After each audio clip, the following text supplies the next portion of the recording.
Hello there, and welcome to the Sleepless Scientist, a quiet place in the cosmos where your thoughts can unwind and knowledge becomes a soft lullaby for the night. Tonight's journey will take us into a question that is both ancient and ever new, a question that slips into our minds in moments of stillness. Are we living in a cosmic dream? But before you settle in and get cozy, I'd love if you could take a moment to like this video and subscribe. Only if you truly find these quiet explorations enjoyable. And when you're ready, leave a comment to let me know where in the world you're listening from and what time it is for you right now. It's always such a joy to see all the places we gather from, each in our own little slice of time. Now, feel free to dim the lights, maybe turn on a fan for a soft background hum, and let's gently begin our journey together. And if your mind begins to wander, that's perfectly fine. Let it drift. We'll still be here, quietly unfolding the story. Imagine this. You wake up in the middle of the night, the memory of a vivid dream still clinging to you like the mist of morning. For a moment, you're not entirely sure whether you're awake or still inside that dream. The pillow feels real, the room looks familiar, but the edges of the dream haven't quite faded yet, and a strange question stirs. How do you know the difference? It's a question that philosophers, poets, and ordinary dreamers have carried for thousands of years. That flicker of uncertainty, that gentle vertigo between sleeping and waking, might just be the first step toward one of the deepest mysteries of existence. You've probably had moments like this during the day as well. Perhaps you've walked into a room and felt a shiver of déjà vu, as if the scene had already unfolded once before in some forgotten layer of time.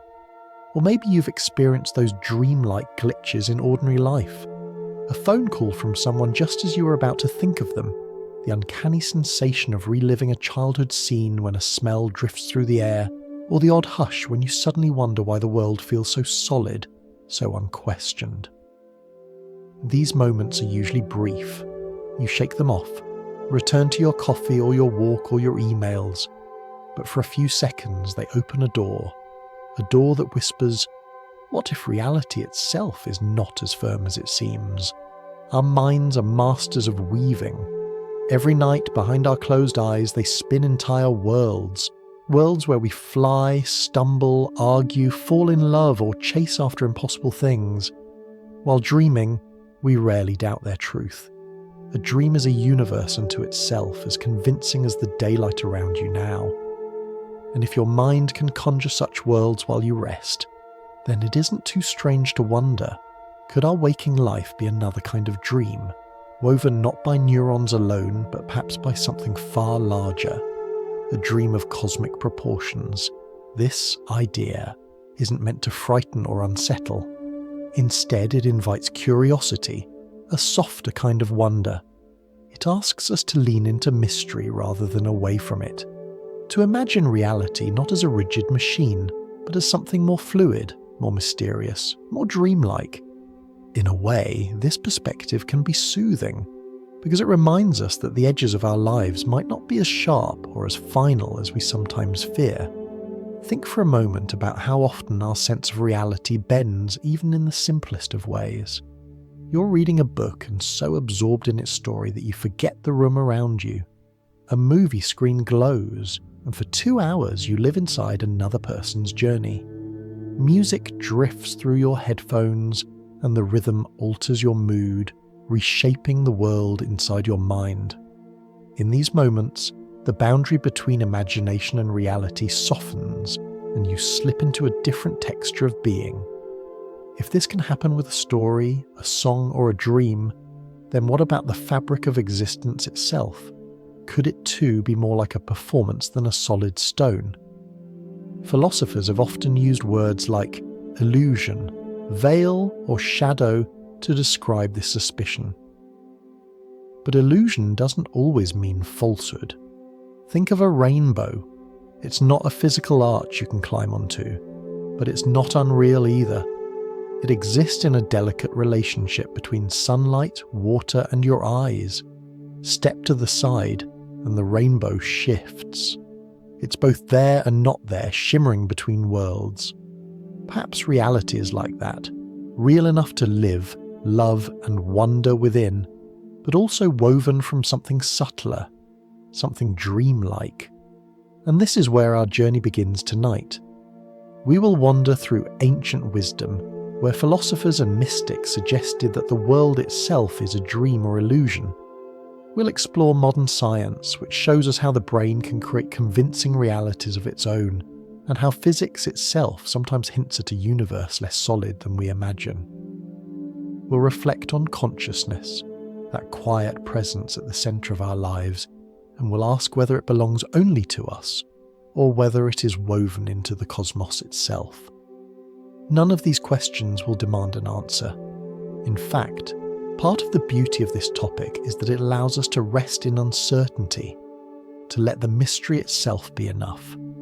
After all, if life is a dream, then the dream is already astonishingly detailed, filled with laughter, struggle, memories, stars, oceans, and the sound of your own breath.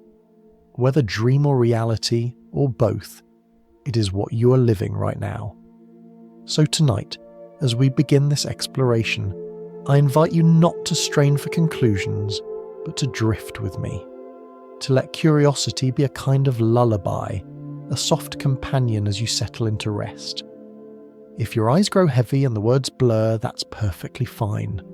The questions will still be here when you return, and maybe, just maybe, they'll follow you into your own dreams, where the line between imagination and truth has always been just a little blurred. If we just spoke about that soft uncertainty, the way a dream can cling to you after waking, then this part lingers with the question it leaves behind. How do we know that this moment is real? It seems like such a simple question, one that should have an obvious answer. You pinch your arm, you open your eyes, you sip your tea, and you tell yourself, "Of course I am awake." And yet for centuries philosophers have quietly shaken their heads and whispered that it is not quite so easy. Take the French philosopher René Descartes, who lived in the 17th century. He was determined to build knowledge on unshakable foundations, but he realised that almost anything he believed could in principle be doubted. He could doubt his senses, for they had deceived him before. He could doubt his memory, for it sometimes blurred details or invented them, and he could even doubt the distinction between waking and dreaming, because when he dreamed, he often believed he was awake. In a dream you might touch a book, hear a voice, taste food, or feel the cold of winter air, and none of it gives itself away as false. So Descartes asked, what if my whole life is one long continuous dream? What if everything I take as certain is, in fact, a whisper of sleep? When you hear that question in the hush of the night, it can feel unsettling. But perhaps it is not meant to be frightening. Instead, it opens a door to humility, reminding us that our experience of reality is not absolute. It is filtered, interpreted, coloured, and constructed. And in some ways, that makes the world more beautiful, because it is a collaboration between what is out there and what your mind makes of it. Think of déjà vu, that uncanny sense of having lived through a moment before. You might be walking across a street, hearing the sound of traffic, feeling the weight of your bag, when suddenly everything feels eerily familiar, as if the scene were a memory replayed. Neurologists suggest it is a brief glitch in the brain's memory circuits, a misfiring that makes the present feel like the past. But in the moment it feels like a riddle. Am I awake, or am I inside some looping dream? Or recall the times when a dream seemed more vivid than reality. Perhaps you woke up convinced that you had a conversation, only to realise it had taken place entirely in your sleeping mind. The voices, the setting, the emotions, they were all as detailed as your waking hours. For a few minutes after waking, you may even try to place that conversation into your day before realising it belongs to no place but your imagination. If dreams can mimic reality so well, then Descartes' suspicion doesn't seem so far-fetched. In our modern culture, we sometimes echo these thoughts with playful metaphors. When something strange happens, when a coincidence feels too sharp, or when technology behaves oddly, we call it a glitch in the matrix. The phrase comes from a film, but it has become a shorthand for the suspicion that reality might be less solid than it appears. It is a joke, yes, but it also hides a sliver of curiosity. Could this life be running on rules we don't fully understand, like a dream or a program? Science, too, has uncovered ways in which our perception of reality is not as straightforward as it seems. Your senses are not passive windows on the world, they are active interpreters. When light strikes your eyes, what your brain receives is not an image, but electrical signals, little pulses of information. When sound waves reach your ears, what enters the brain is not a melody, but vibrations translated into nerve activity. Your taste buds send signals, your skin reports pressure, but in every case the raw data is meaningless until your brain weaves it into a coherent experience. In that sense, reality as you experience it is already a kind of dream, one composed from signals, stitched together by neural processes and presented to you as a seamless picture. This does not mean reality is false, only that our access to it is always mediated.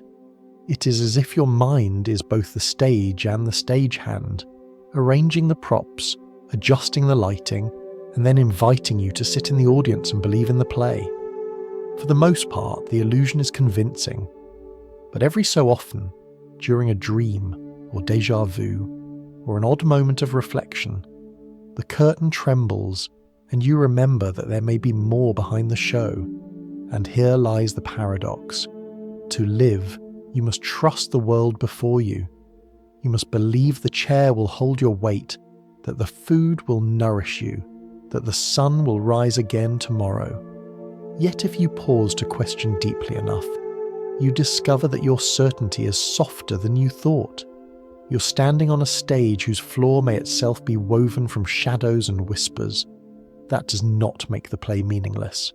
If anything, it makes it more precious, because its fragility invites you to savour it more carefully. So, is this real? Perhaps the answer is both yes and not entirely. Yes, because your life, your experiences, your feelings are profoundly real to you, as real as anything can be. And not entirely because what you call reality may be in some deeper sense like a dream, constructed, fragile, luminous, and fleeting. To dwell in this paradox is not to lose yourself, but to find a gentler way of being, to hold the world lightly, to let wonder slip through your hands like starlight, knowing that it was never meant to be grasped too tightly. As we move forward, let us carry this paradox gently, like a lantern in the dark. It does not need to shine on every corner of the universe, only enough to show us that the path is more mysterious than it first appears. In the next step of our journey, we will listen to the echoes of ancient voices, philosophers and dreamers who long ago wondered if we might be shadows, reflections, or dreamers ourselves. Their stories will remind us that the question is not new, and that in every age people have looked at the world and whispered, "Is this too a dream?" When people first began to wonder whether the world they saw was truly the world as it is, they reached for stories. One of the most enduring of those stories came from the Greek philosopher Plato, more than 2,000 years ago. He imagined a cave dimly lit where prisoners had been chained since birth. They could not turn their heads or move their bodies. All they could see was the wall in front of them, where flickering shadows danced. The shadows came from objects carried behind them, illuminated by a fire, but the prisoners had never seen the objects themselves. For them, the shadows were reality. A passing cup was only its silhouette. A bird was only the flutter of a shape on stone. Plato asked us to imagine what would happen if one of these prisoners were freed. At first, the light of the fire would hurt his eyes, and the sight of real objects would be confusing. He had known only shadows, and now he would have to learn to recognize their sources. If he were dragged further, out of the cave and into daylight, the brightness would overwhelm him. The world outside, the trees, the sky, the flowing river, would feel too dazzling to believe. But slowly, as his eyes adjusted, he would realize that the shadows had been only echoes of a much richer reality. This allegory was not just about caves or firelight, it was about us. Plato believed that human beings live surrounded by appearances, by shifting images and imperfect reflections of a deeper truth. Our senses, though useful, show us only a portion of what exists. What we call reality may be no more than the shadow play of a greater light.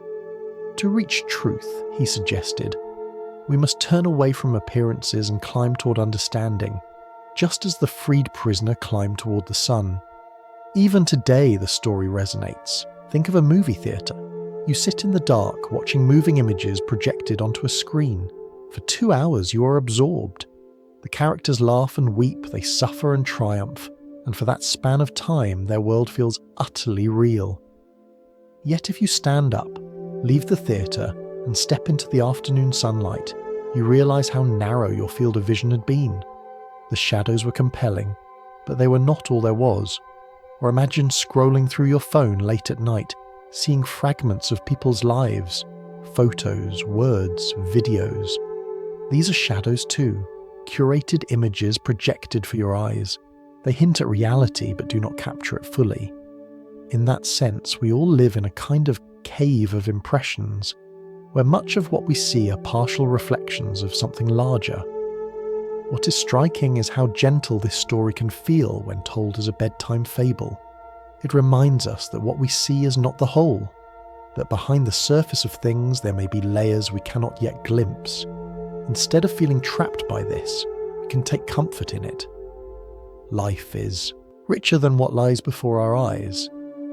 Reality has more dimensions than the walls of our cave reveal.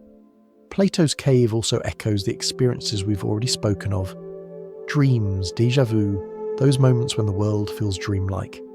They are like brief cracks in the cave wall letting through a hint of light. The dream shows us that our minds can project entire realities. Déjà vu shows us that our sense of time can be unsettled. Both experiences whisper that perhaps the world we take for granted is less fixed than it seems. If you close your eyes now, you can almost imagine yourself in that cave. The air is cool and heavy. The wall flickers with shapes you do not fully understand. Then, slowly, you turn your head, and behind you is a glow. At first it hurts, then it intrigues. You step forward, and each step reveals a little more than before. The cave is still there, but it is no longer all you know. In this way, Plato's allegory becomes less a warning than an invitation to turn, to look, to wonder what lies beyond the shadows. And perhaps this is what makes the story so enduring. Every age, every generation has its own shadows, the assumptions and appearances that seem solid until someone questions them. In Plato's time, it was the world of forms and philosophy. In ours, it might be the images on screens, the data we consume, or the assumptions of science itself. Whatever the shadows may be, the invitation remains the same, to look beyond them, not with fear, but with curiosity. As we drift through this reflection tonight, we can carry the cave with us, not as a prison, but as a metaphor for the way human beings grow. Each of us begins with shadows, partial truths, limited perspectives, and each of us has moments when we glimpse a light behind them. Whether in dreams, in science, in love, or in quiet thought, we all experience the gentle tug that asks us to turn our heads. In the stillness of night as you listen, you may feel that tug too. You may sense that the world is both exactly as it seems and not entirely so, both a shadow play and a light-filled landscape, both a dream and a reality. Plato's cave does not give us a final answer. It offers us an image, a soft suggestion that there is always more than we see. And in that suggestion lies the wonder that will carry us further into other traditions, other voices that also whispered, perhaps life is not quite what it seems. If Plato gave us a cave filled with shadows, Eastern traditions gave us an entire world seen as a dream. In India, the ancient concept of Maya describes the universe as an appearance, a veil of illusion. It does not mean that the world is false, in the sense of a trick or a lie, but rather that it is incomplete, that it hides something deeper. Imagine walking through a market filled with colours and sounds, spices and laughter, movement and fragrance. Everything feels real to your senses. But according to the wisdom of the Upanishads, all of this is like a dream woven by a greater reality, a tapestry that dazzles but does not reveal the eternal.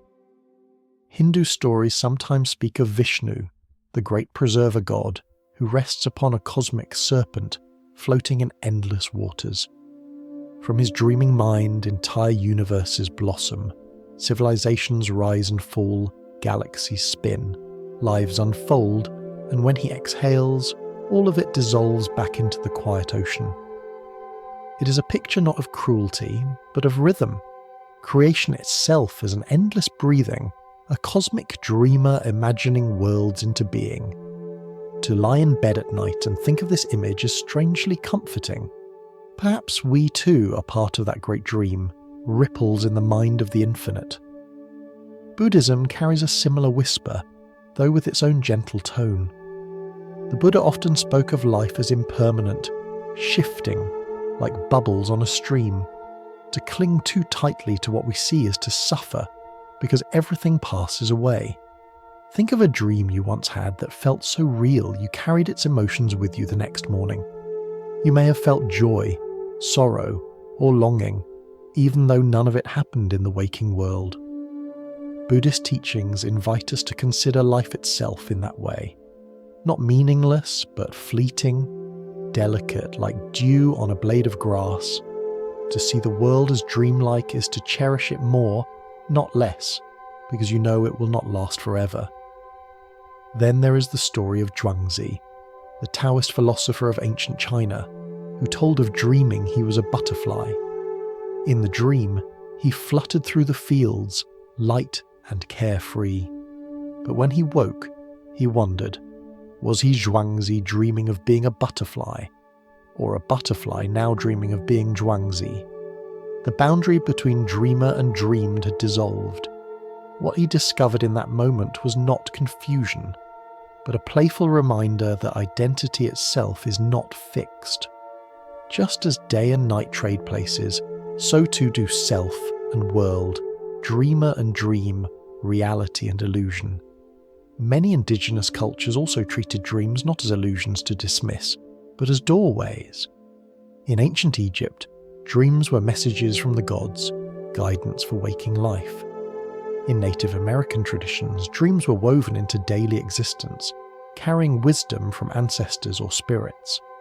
Among the Australian Aboriginal peoples, the dream time was not only the past, but the eternal now, a sacred dimension where the world's foundations were laid and continue to echo.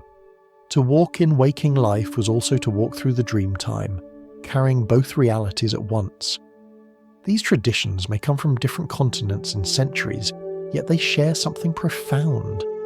They see life not as a single, solid block of certainty, but as something more fluid, a dream, a veil, a shimmer, a story. They remind us that what feels firm beneath our feet may in fact be shifting sand. And yet, instead of despair, this recognition often brings a kind of peace. If the world is dreamlike, then our worries may not be as heavy as they seem if life is impermanent. Then each moment becomes more precious, a fleeting star in the night. You can see this reflected in everyday experiences, even without delving into ancient texts. Think of the way time slips when you are lost in music, how hours can feel like minutes, or how an afternoon nap can produce a dream so vivid it colours your mood for the rest of the day. These small reminders are echoes of the same wisdom. Reality is not as fixed as we think. It bends, shifts, and shimmers like light on water. When you hear these stories at night in the stillness before sleep, they take on a special resonance. The hum of the room around you fades, and the thought settles in. Perhaps this life, with its joys and sorrows, its routines and surprises, is itself a dream within a dream. Not false, but gentle. Not cruel, but transient. And in that dreamlike nature lies its beauty. So, as we move from Plato's cave into these Eastern and indigenous traditions, we find a chorus of voices all pointing in the same direction. Reality, they tell us, is not quite what it seems. It is richer, stranger, more delicate, and perhaps more dreamlike than we are taught to believe. Whether it is Vishnu dreaming on the waters, the Buddha describing bubbles in a stream, Zhuangzi fluttering as a butterfly, or the dream time stretching beyond time itself, all these traditions invite us to soften our grip on certainty. In doing so, we may find ourselves breathing a little easier, because if life is a dream, then perhaps it can be lived with more wonder, more tenderness, and less fear. And if it is not a dream, but something even stranger, then the wisdom still holds. Treat each moment as fleeting, and let it shine while it lasts. If ancient myths and philosophers spoke of reality as a dream or a veil, modern thinkers reshaped the same suspicion into new metaphors, ones that fit the language of science and technology. One of the most famous is sometimes called the brain in a vat. At first, the idea sounds like the beginning of a science fiction story, but in philosophy it is offered not as a prediction, but as a test of how deeply we can question what it means to be real. Imagine that somewhere in a laboratory, your brain is floating gently in a container filled with nutrients. Electrodes connect it to a vast computer, one sophisticated enough to send the exact signals your senses normally receive. Each time you look, the machine sends patterns of light as though from the outside world. Each time you move, it calculates the response of muscles and balance. When you touch, when you hear, when you taste, every sensation is simulated with perfect precision. To you, inside this experience, life feels normal. You see a sky, you walk through streets, you have conversations.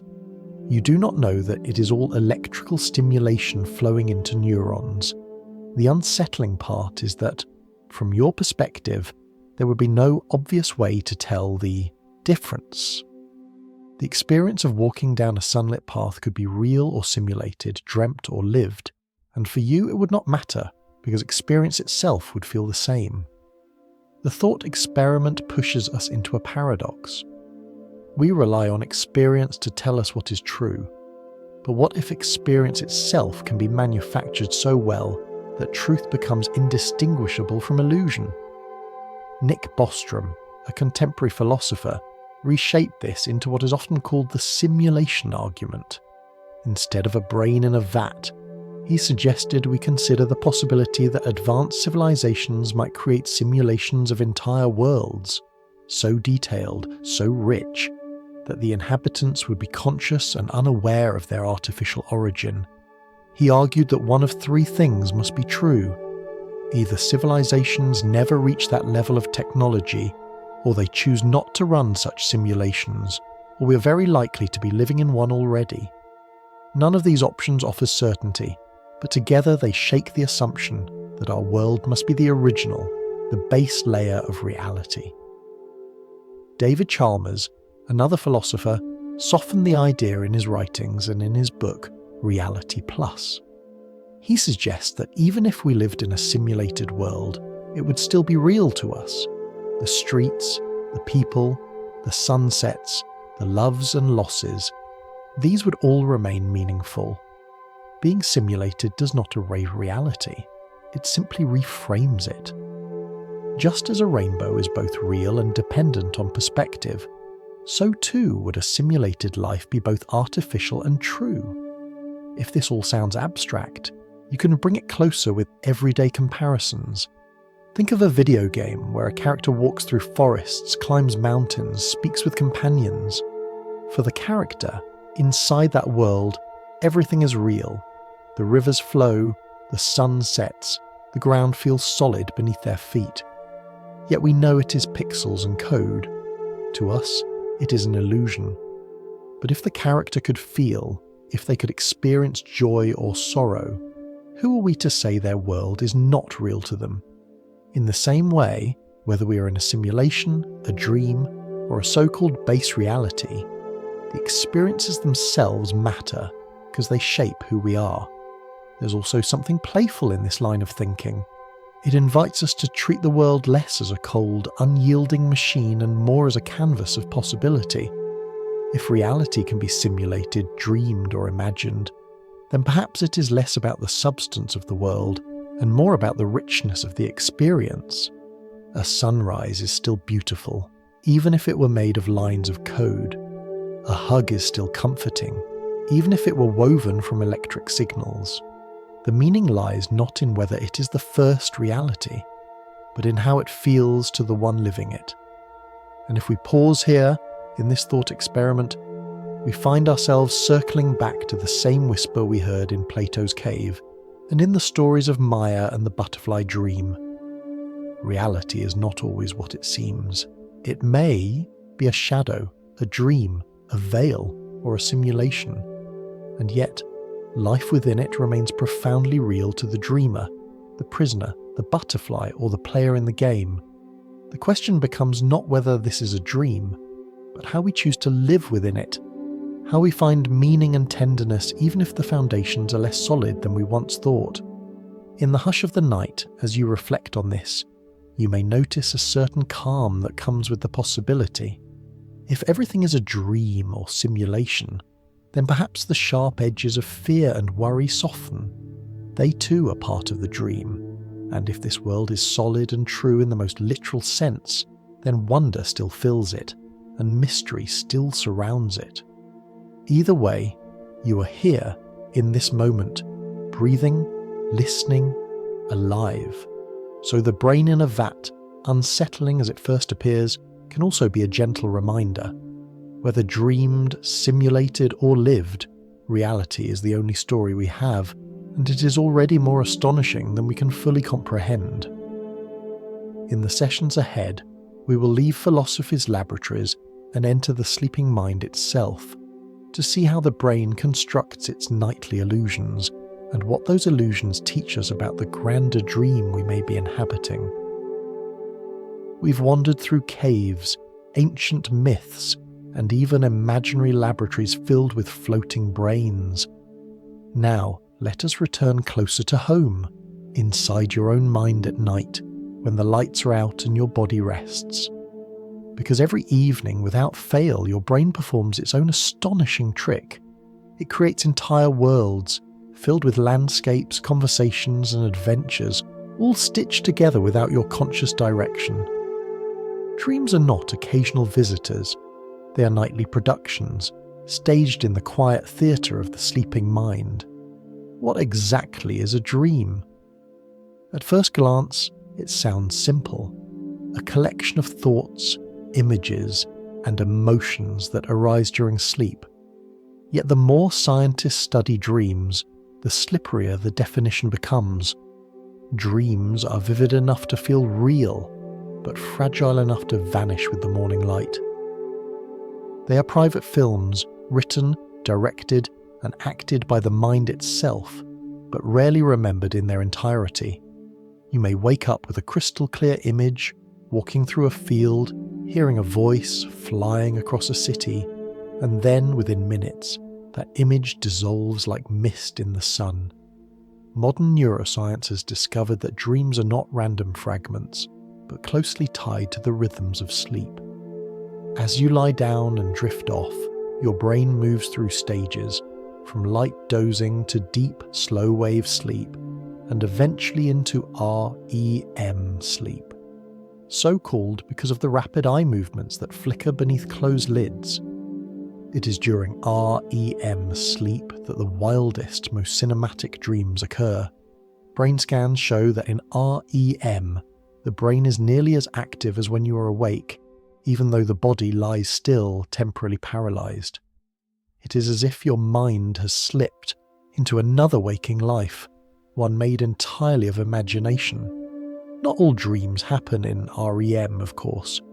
In the lighter non-REM stages, the mind still weaves stories, but they're often less vivid, more fragmentary, like quick sketches compared to full paintings. Still, even these small flickers of dream are part of the nightly cycle, a rhythm that repeats every 90 minutes or so.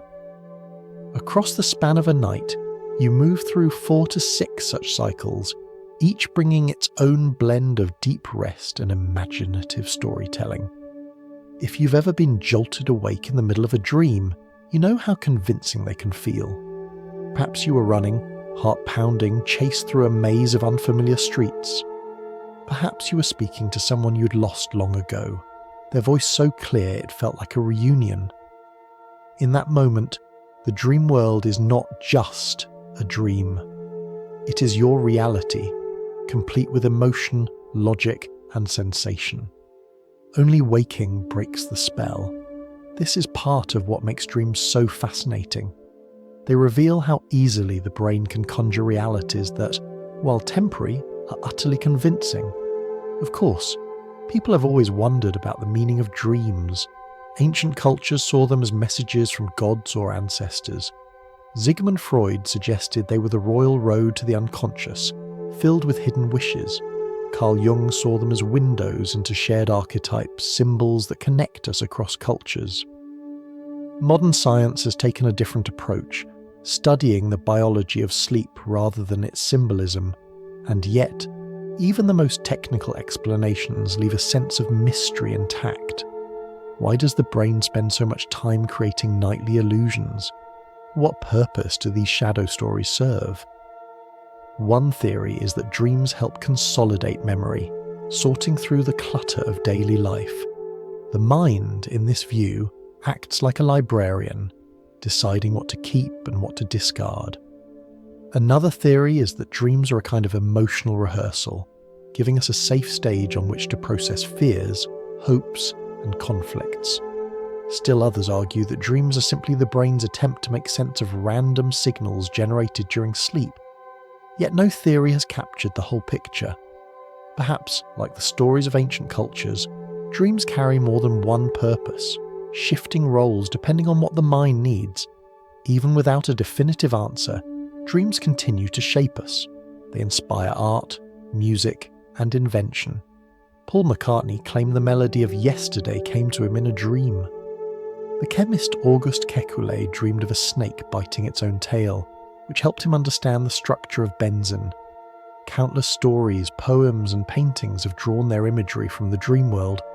It seems that, in addition to sorting and rehearsing, dreams also allow the mind to explore without constraint, to wander into creative landscapes beyond the limits of waking reason.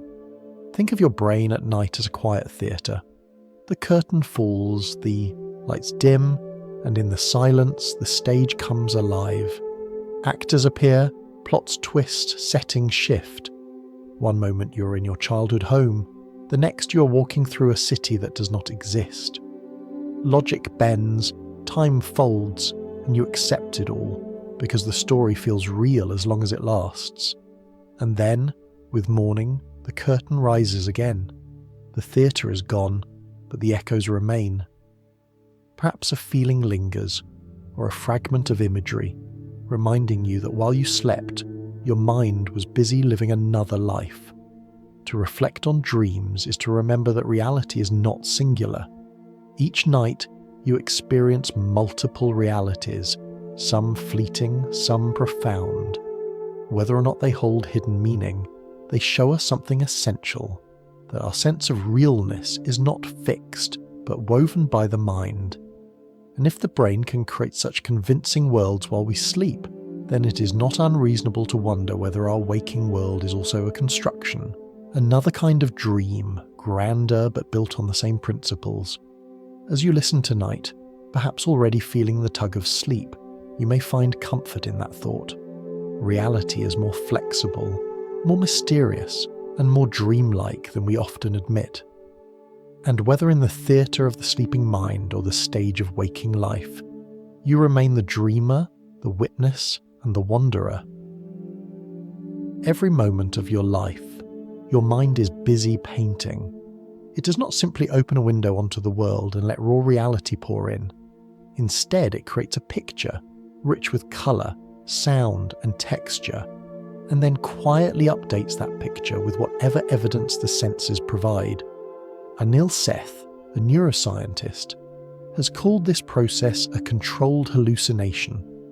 It may sound alarming, as if you are constantly deceived, but the phrase is not meant as an accusation against the brain. Rather, it is a way of pointing out that perception is never a direct reflection of the world. It is always a guess, a prediction dressed up as certainty, continuously corrected by signals that stream in from outside. Think about a kettle on the stove. You know it will whistle when the water boils. If you're standing in the kitchen, you may sometimes feel as though you hear the whistle before it actually begins. Your brain, primed by expectation, generates the sound in anticipation. When the real whistle does arrive, it merges with your prediction, and the moment feels seamless. You rarely notice the difference between what you expected and what truly occurred, because your perception is always this delicate dance of forecast and confirmation. The same principle applies to vision. Your eyes are filled with blind spots, areas where the optic nerve leaves the retina, yet you do not walk around with black holes in your sight. Your brain fills in the gaps with its best guess of what should be there. It uses patterns, context, and memory to paint the missing details, and almost always, it does so correctly, so smoothly that you're unaware of the patchwork at work. Reality to you feels continuous and whole, but beneath that seamless surface is a system making predictions, testing them against input and adjusting. Even the sense of your own body arises this way. Experiments with illusions, like the famous rubber hand experiment, show how easily the brain can be persuaded to accept a false body part as its own, as long as the timing of touch and sight match closely enough. The feeling of ownership, of this is me, can be extended to an object outside your skin simply by aligning predictions with sensations. It is a powerful reminder that what you experience as self is also a construction, a hallucination shaped and tamed by expectation. This does not mean that nothing is real. The outside world exists, and your senses connect you to it. But what you encounter is never raw reality. It is reality filtered, guessed, and softened by the workings of the brain. It is a film projected onto the inner walls of your mind, not a transparent window. The projector hums constantly, adjusting to keep the story aligned with the signals it receives. When it does its job well, the movie feels indistinguishable from life itself. Everyday life offers countless reminders of this process.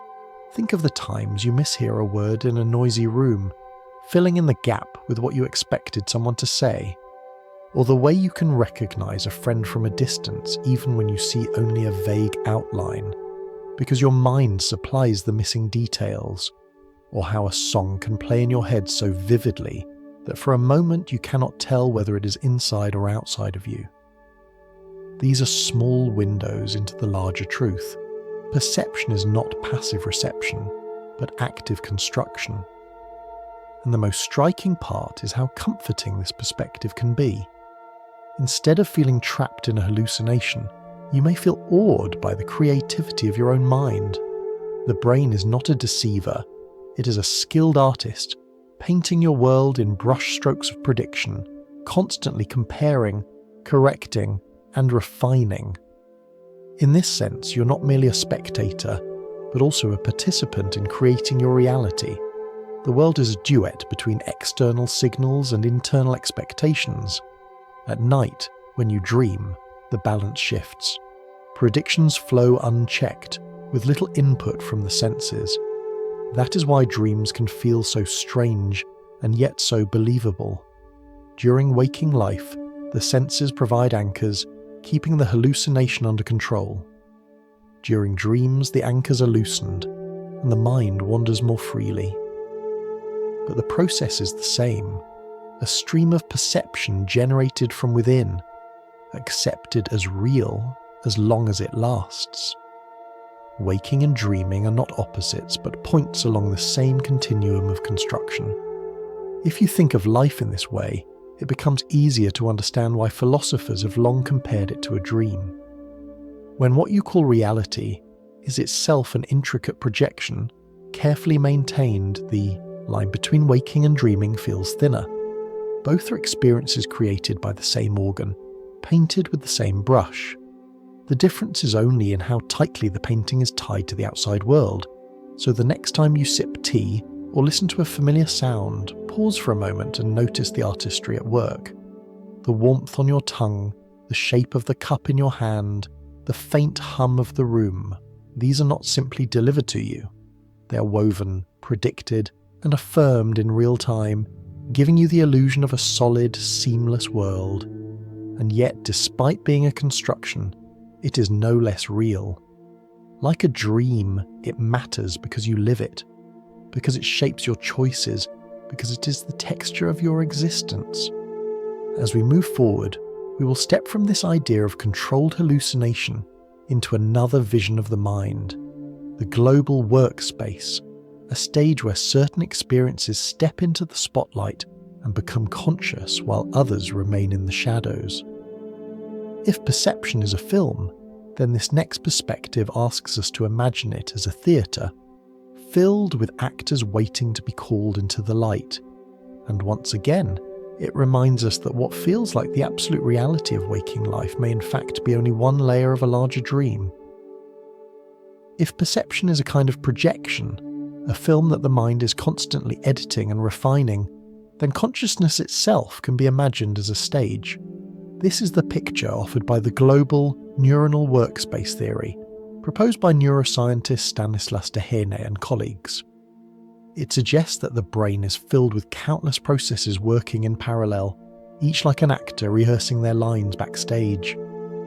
Most of the time, these actors perform quietly, unseen, contributing to the background but never stepping into the spotlight.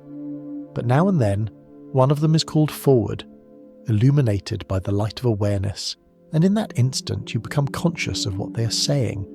Think about walking into a crowded room. Dozens of conversations ripple around you. Plates clatter, music hums in the background, a fan whirs softly overhead. Your brain receives signals from all of it: the chatter, the sounds, the smells, the shifting movement. But you cannot consciously follow every thread. Instead, your attention narrows. Perhaps you notice the familiar face of a friend across the room. Instantly, the surrounding noise fades, and their voice becomes the main event. For that moment, consciousness is the spotlight shining on them, leaving everything else in shadow. The global workspace model suggests that this is how awareness works in general. There are always countless processes happening within you, regulating your heartbeat, balancing your steps, detecting the colour of the walls, listening to the rhythm of your breath.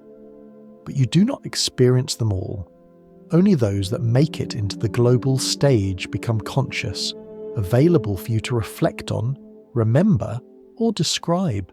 The rest remain hidden, like actors murmuring behind the curtain. This explains why so much of life passes unnoticed, even though your brain is always busy.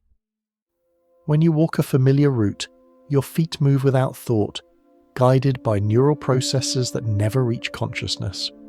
When you breathe while reading a book, the rhythm of inhalation and exhalation continues, but you're scarcely aware of it unless something disturbs the pattern. Only when the spotlight turns to these processes do they feel real in the sense of lived awareness. Otherwise, they are like dim scenes in the background of a play. What makes this theory powerful is that it suggests consciousness is less about raw information and more about sharing. To become conscious, information in the brain must be broadcast widely, accessible to different systems: memory, language, decision-making, imagination. Once the actor is on stage, everyone in the theatre can see them, and their presence shapes the play as a whole. This is why you can talk about what you notice, why you can remember it later, why it feels like part of your life rather than a passing background event. Everyday experience confirms this. Have you ever been so focused on a task, reading, drawing, or solving a problem, that you failed to notice someone calling your name? The sound of your name did reach your ears. your brain registered it at some level. But because your attention, your spotlight, was fixed elsewhere, the signal never became part of your conscious play.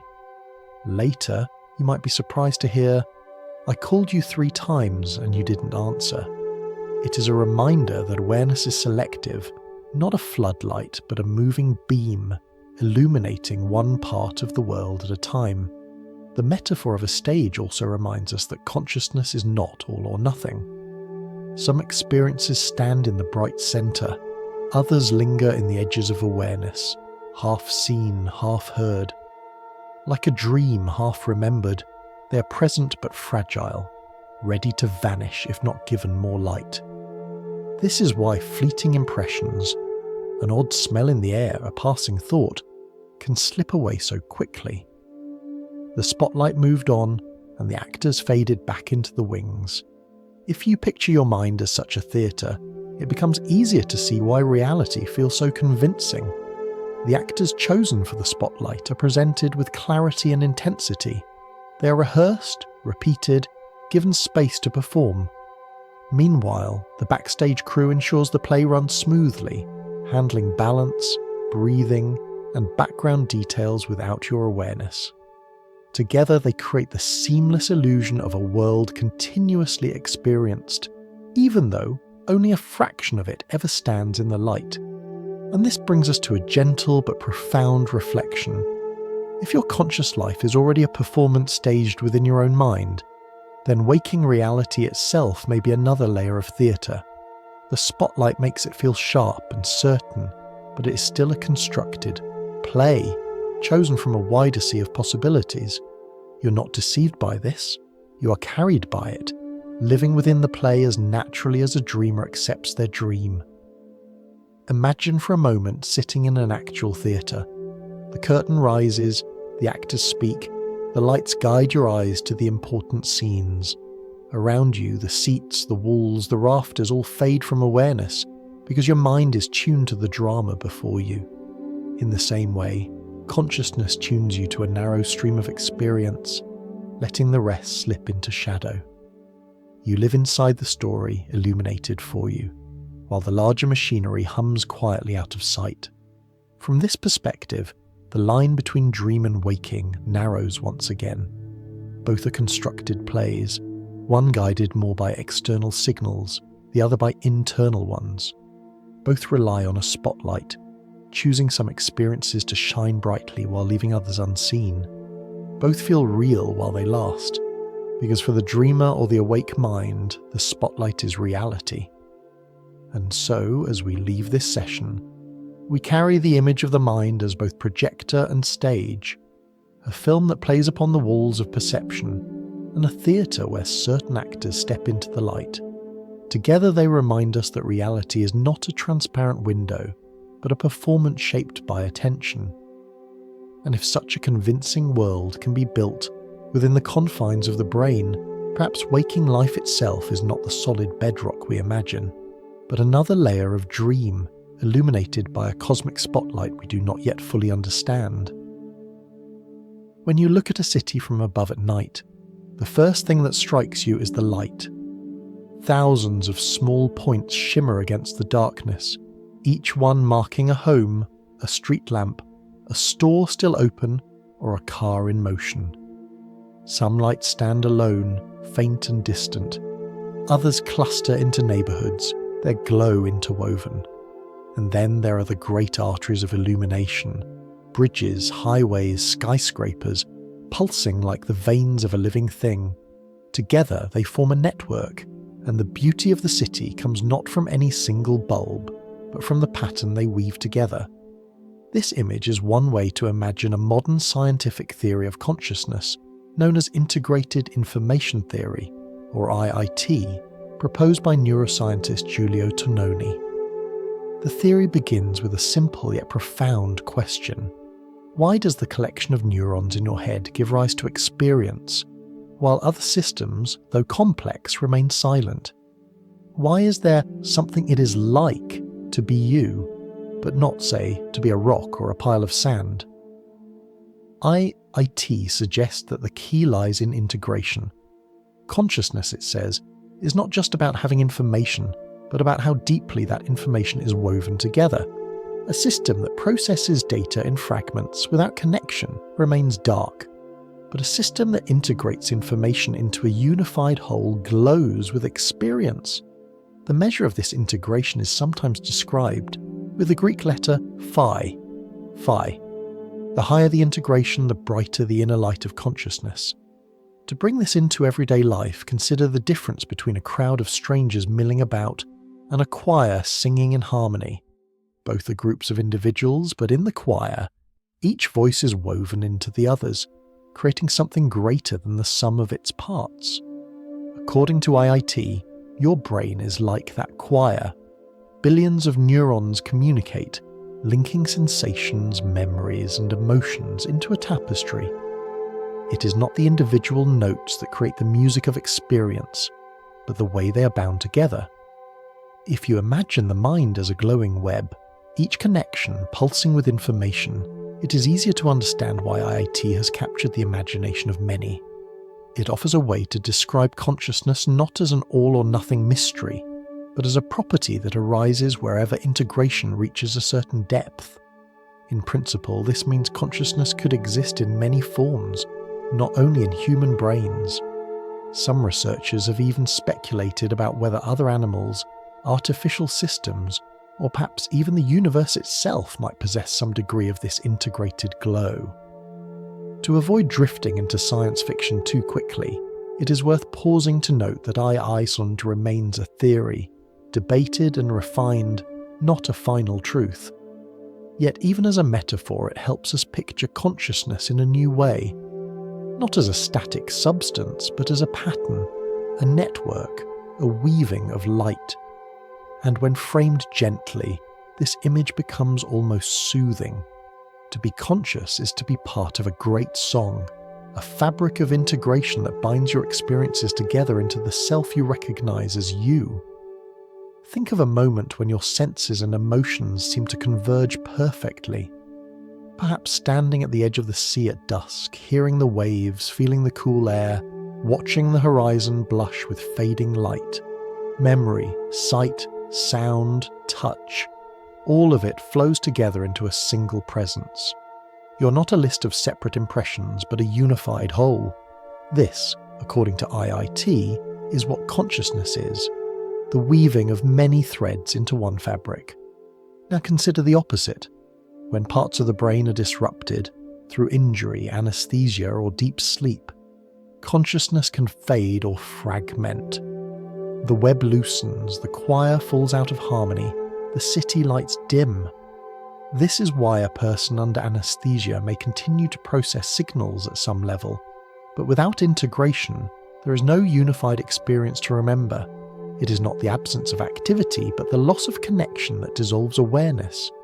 From here, it is not such a large step to ask, if consciousness is integration, could the universe itself be a vast network of lights, weaving information into patterns beyond our comprehension?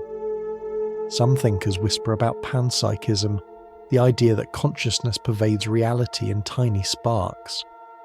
IT does not insist on this, but its imagery invites the question.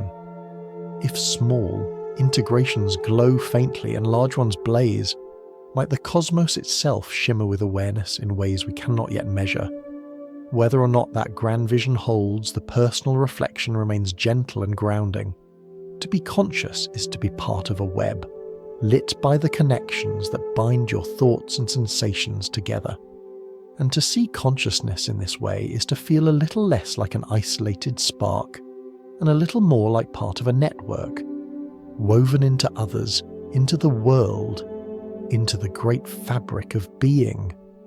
So when you gaze at a city at night, or watch fireflies blinking in a summer field, or look up at the stars scattered across the sky, you can imagine consciousness as something similar. Lights connecting, weaving, forming patterns. The glow is not in each spark alone, but in the way they join. And in that glow, fleeting yet profound, lies the mystery of what it feels like to be alive. If theories like integrated information invite us to imagine consciousness as a glowing web, then experiments in neuroscience reveal what happens when parts of that web unravel, or when its connections falter.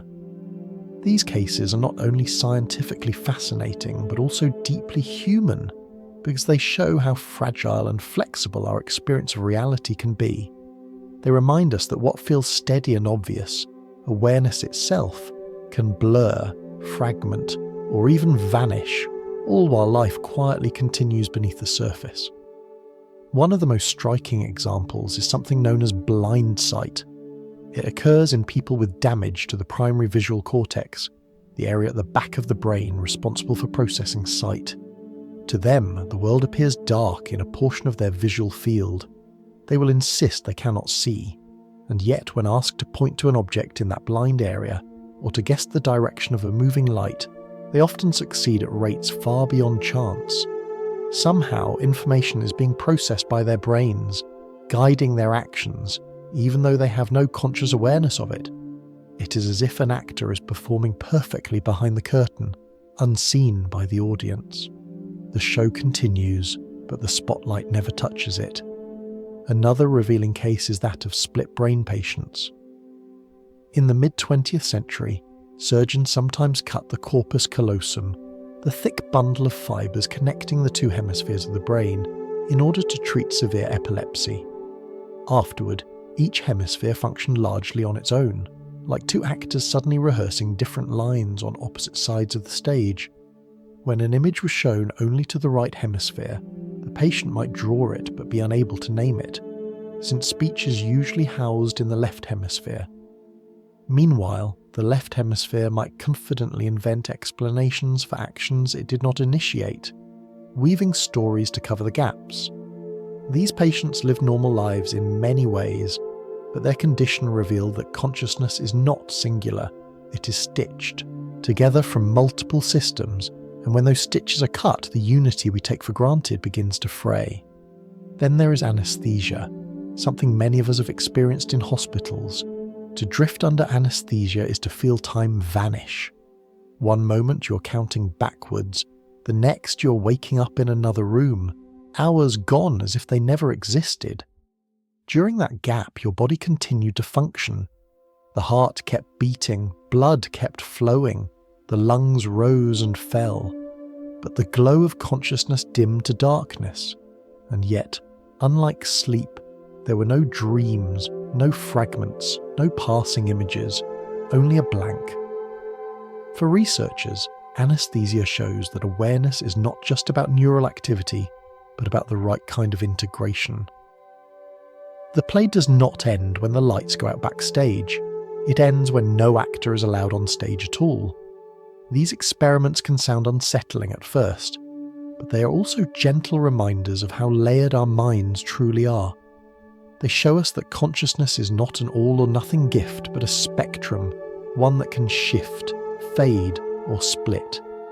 They remind us that the self we feel so firmly is, in many ways, a construction, a fragile stitching of processes that can be altered by damage, surgery, or chemicals.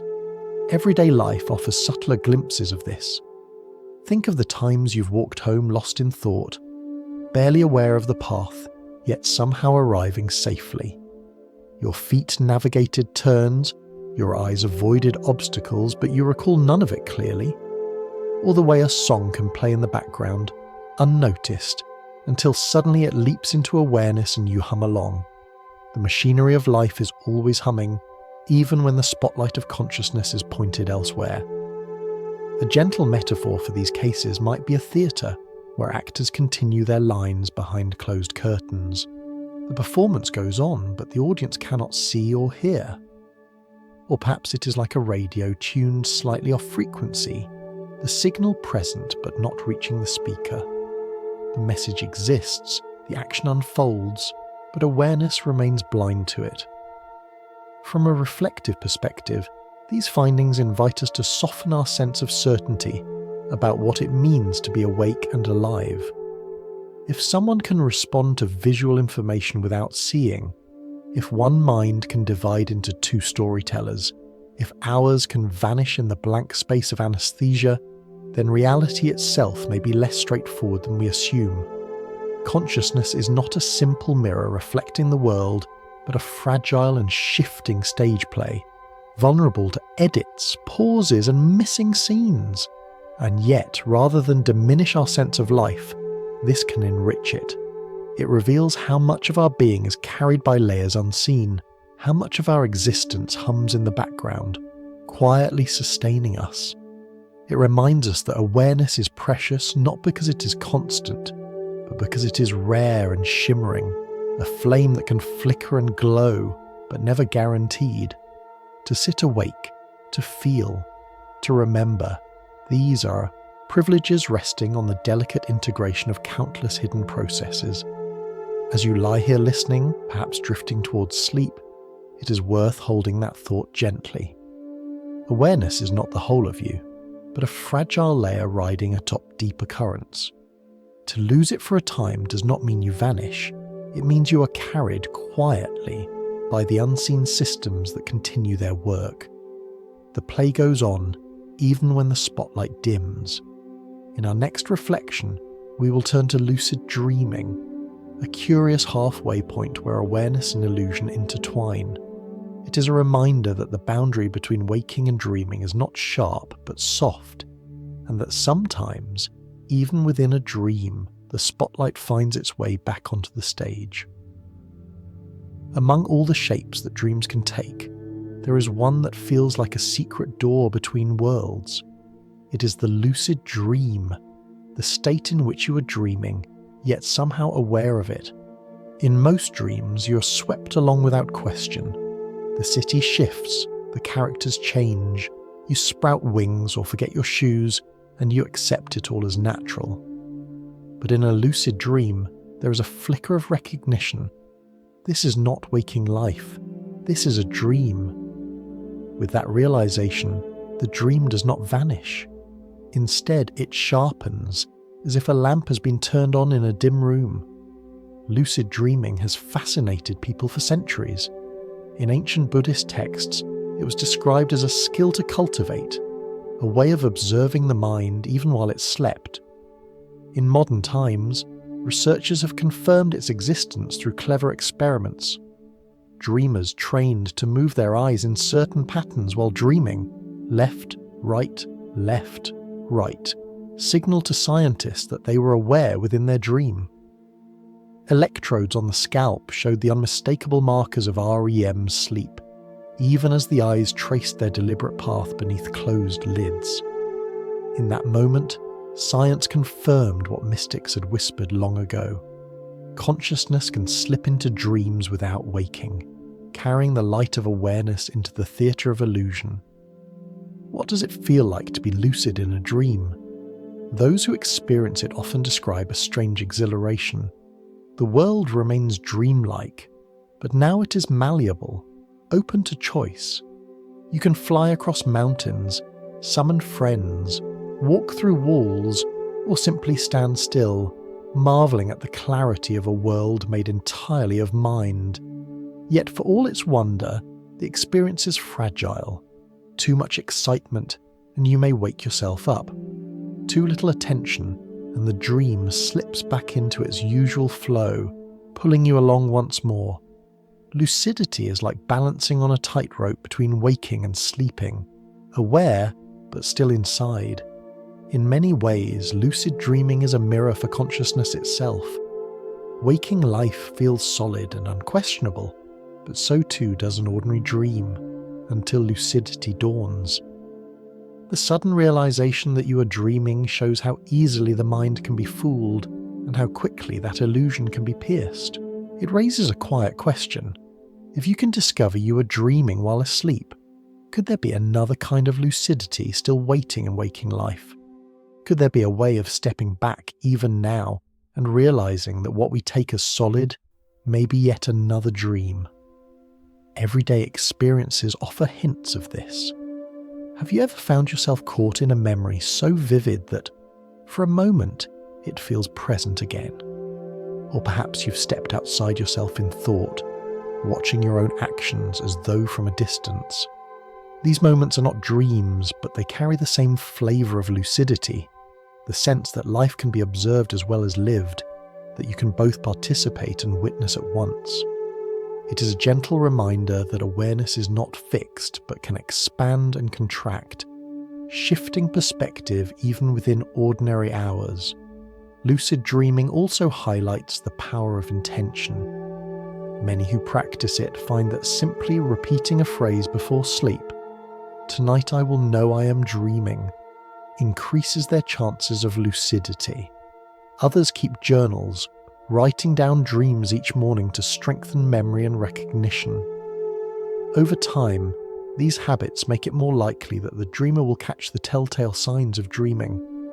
Clocks that refuse to settle on one time, light switches that fail to work, words that blur when read twice.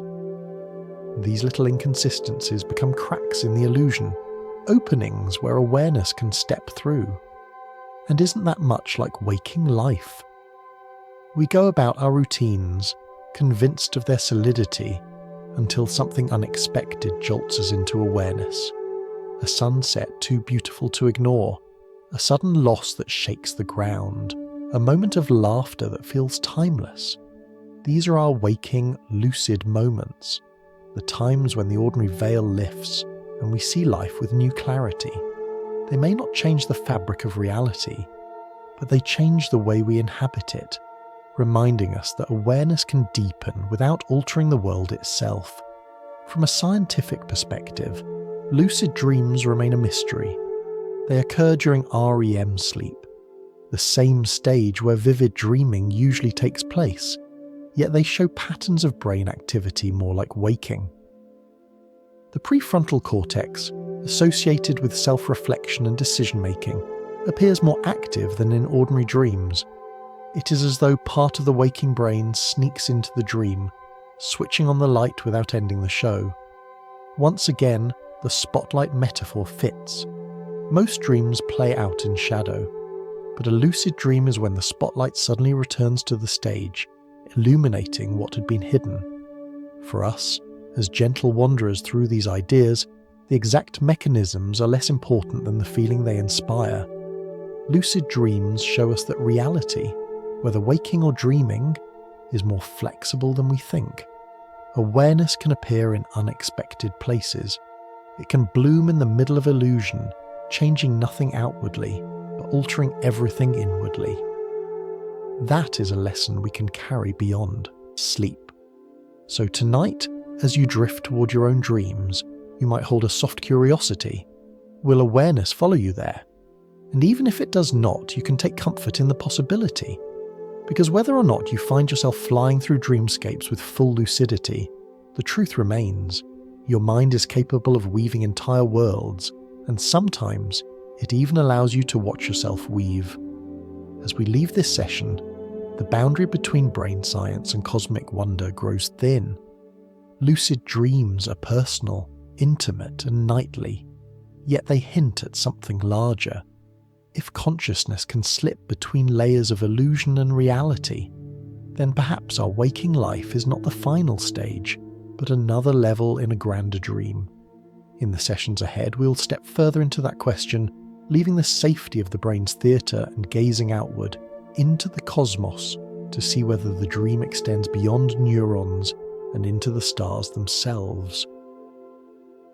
There are moments in science that feel less like equations and more like whispers, as though the universe is speaking in riddles. Quantum physics is filled with such whispers. It tells us that the world at its smallest scales does not behave like the solid, dependable reality we imagine. Instead, it flickers with uncertainty, existing in probabilities rather than certainties, waiting, it seems, for someone to look. This idea is often summed up in what is called the observer effect. In experiments with particles of light or matter, tiny entities like electrons, researchers discovered that these particles sometimes behave like solid little marbles and sometimes like waves spread out in space. The strange part is that which behaviour you see depends on how you measure them. If you set up your instruments one way, you find neat, marble-like dots, If you set them up another way, you find elegant, rippling patterns, as though the particle had been everywhere at once. The act of measurement changes the outcome, as though reality itself had been holding its breath, waiting for the observer to decide how it would appear. It can sound confusing, but think of it with a softer image. Imagine two dancers standing on a stage, the lights dim. Neither moves until the music begins, and when it does, their dance becomes real, their shapes visible, their movements clear. Before the music, there was only possibility, the potential of a dance not yet chosen. In the same way, quantum reality seems to hover in possibility, becoming concrete only when an interaction brings it into focus. Physicist Carlo Rovelli offers a perspective known as relational quantum mechanics. He suggests that the properties of things, like where a particle is or what it is doing, do not exist in isolation. They exist only in relation to something else. The world is not a collection of independent facts, but a web of interactions. A particle has a position only when it interacts with another system that gives it meaning. Like a dancer who's only truly dancing when there is a partner to move with, the universe reveals itself through relationships, not solitary facts. This way of seeing the world softens our usual certainty. We like to think of reality as a stage set, with every prop nailed down, every actor fixed in place. But quantum physics suggests the stage is not pre-built. It comes into being through the interactions themselves. Reality in this view is not a static thing waiting to be observed, but an ongoing conversation, a dance where every step is created in the moment. It is tempting to leap from here to grand metaphors, that the universe requires consciousness to exist, that our minds literally create reality. And while physicists debate how far such interpretation should go, we can still hold the poetic possibility gently as a bedtime thought. Perhaps what you experience as solid and sure is not a pre-written script, but an unfolding improvisation, shaped by countless interactions, with you as one of the dancers adding steps to the music. Everyday life gives us small glimpses of this relational world. Consider a smile shared between two people.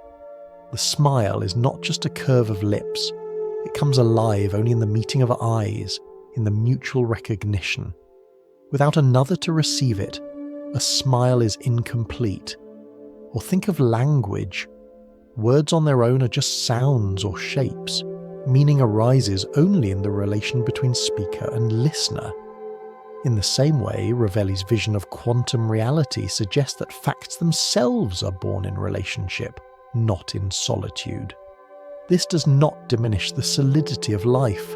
The ground still holds you, the kettle still boils, the stars still shine. But beneath the surface, the fabric of reality may be woven from something more fluid, more relational, more dreamlike. And if that is true, then waking life is not a rigid block of matter but a delicate choreography, continuously created in the moment, like a dream unfolding as you live it. Quantum physics also teaches us humility. No matter how clever our instruments, there remain limits to what can be known with certainty. You cannot pin down both the position and speed of a particle at the same time with perfect accuracy. This is known as the uncertainty principle, but you might think of it more softly as the universe's way of reminding us that some things are meant to stay a little blurry, a little open-ended. After all, even in dreams, details shift when you look too closely. The more tightly you grasp, the more they slip away, leaving you with the impression rather than the blueprint. For a bedtime wanderer, this perspective is oddly reassuring. If reality itself is woven of uncertainty, then it is no failure of our minds to feel confused or to find mystery in the everyday. Confusion is not a flaw but a reflection of the universe's own texture. Mystery is not an obstacle, but the background music of existence. And to rest in that mystery, to let it cradle you as you drift towards sleep, is to live in harmony with what the cosmos seems to whisper. So as you imagine the world tonight, you might see it not as a solid wall, but as a dance floor. Every interaction, every glance, every sound, every touch is a step in the dance. The world comes alive not in isolation, but in the meeting, in the relation, in the moment of connection. You are part of that dance, and the music is always playing whether you notice it or not. In the sessions ahead, we will explore bolder speculations. What if consciousness itself has quantum roots woven into the very structure of matter? These ideas are more controversial, more dreamlike than established. But before we wander into them, hold on to this gentler vision. Reality is a dance that becomes real only when its partners move together. A dream, perhaps, but one that never stops unfolding. When we hear the word quantum, it is easy to think of equations, laboratories, and chalkboards covered in symbols. But for some thinkers, quantum physics also stirs whispers about the mind itself. Among the most daring of these voices are physicist Roger Penrose and anesthesiologist Stuart Hameroff, who together proposed what they called the orchestrated objective reduction model of consciousness, often shortened to OR. At its heart, the idea suggests that the mysteries of consciousness may be tied not only to neurons communicating with one another, but to delicate quantum processes happening deep within the microtubules of brain cells. Microtubules are tiny scaffolds, part of the cell's internal structure. To most scientists, they are simply part of the machinery that keeps cells stable and organised. But Penrose and Hameroff saw in them something more. Possible sites where quantum effects could play out, influencing the rise of conscious awareness. Why turn to quantum physics at all when talking about the mind? For Penrose, the reason was that traditional models of brain activity, based purely on classical physics, seemed insufficient to explain the depth of consciousness. He argued that the mind's ability to grasp truth, beauty, or mathematical insight might require something more fundamental than the shuffling of signals between neurons. Perhaps, he suggested, consciousness taps into the very structure of reality, using quantum effects that blur the line between matter and thought. To many neuroscientists, this claim is controversial. The brain is warm, wet, and noisy, conditions that make it difficult for fragile quantum states to survive. Quantum effects are usually observed in isolated, carefully cooled systems in laboratories, not in the bustling environment of biology. Critics argue that whatever happens in microtubules, it is unlikely to resemble the finely tuned quantum events that Core imagines. And yet, there remains something compelling in the possibility. Even if the theory is debated, it speaks to a poetic intuition that consciousness may not be an accidental byproduct of neurons firing, but part of a deeper story, connected to the same principles that govern the stars and particles. To entertain Core is not to declare it true, but to allow the dreamlike suggestion that the mind and the cosmos share a hidden rhythm. Think of it this way. Imagine you are listening to an orchestra. You hear the violins, the drums, the flutes, each playing their part. On the surface, it seems like the music is nothing more than the sum of these sounds layered together. But beneath the performance, something subtler is happening. Each instrument resonates with the others. Harmonies weave, overtones emerge. The whole is not just the sum of the parts. It becomes something greater, a symphony. Penrose and Hameroff imagined consciousness in a similar way. Not just neurons firing like instruments, but a deeper orchestration, a resonance at the quantum level giving rise to the music of awareness. Even if the orchestra exists only as a what-if, the metaphor itself is useful. It reminds us that our understanding of the brain is still incomplete. Neuroscience has explained much about perception, memory, and attention, but the hard problem remains. Why does all of this activity feel like something from the inside? Why is there an experience rather than silence? Core may or may not be the answer, but its existence as a hypothesis underscores the humility of science. There is still so much we do not know. For us, listening at night, this uncertainty can be a source of peace. Not knowing is not a failure. It is an invitation to wonder. The fact that serious scientists entertain such wide-ranging possibilities shows that consciousness is not easily boxed into formulas. It slips, it resists, it suggests that reality itself may be more dreamlike than we've imagined. Everyday life does not require us to decide whether Orkya is true, but it does give us chances to feel the spirit of the idea. Think of the sudden insight that comes in a flash, the kind that feels less like problem solving and more like receiving a gift, or the way music can move you in ways words cannot explain, or the strange unity you feel when gazing at the stars, as though your mind and the night sky are connected. These moments may not be evidence of quantum processes in the brain, but they echo the sense that consciousness is not simply mechanical. It is orchestral, mysterious, and woven into the larger symphony of existence. In the end, Ork-OR is best treated as poetic speculation, a whisper at the edge of science. It may not be the answer, but it offers a possibility that consciousness belongs not just to brains, but to the very foundation of the universe.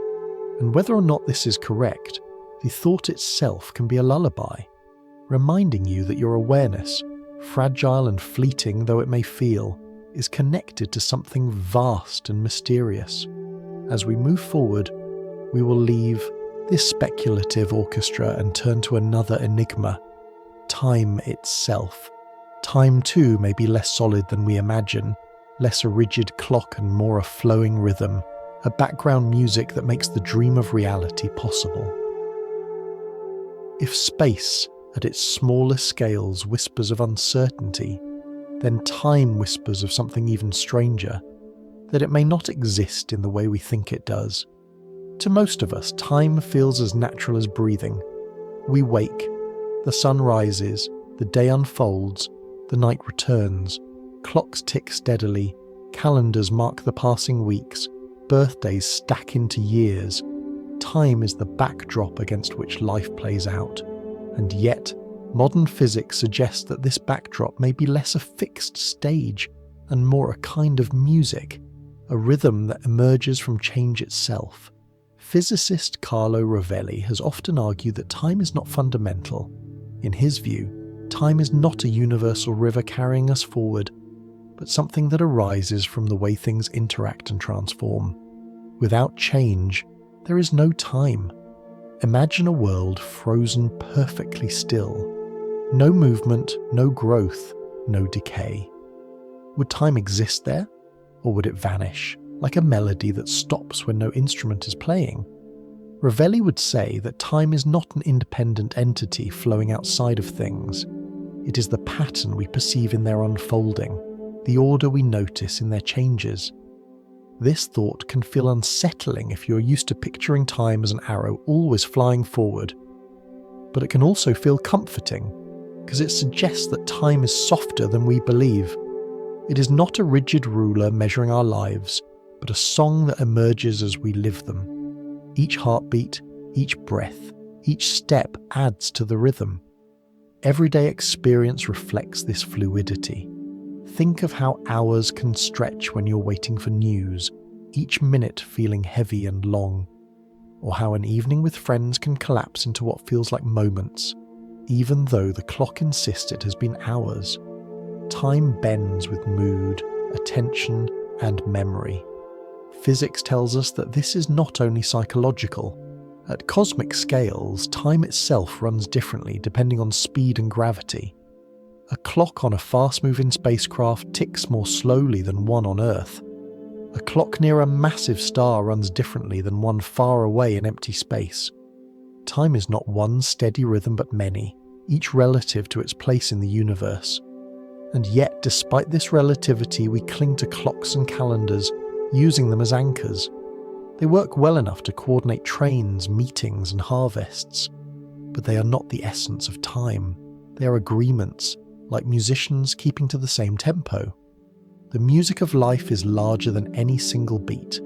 A gentle metaphor might help here. Think of time as the background music in a dream. You may not notice it directly, but it colours everything.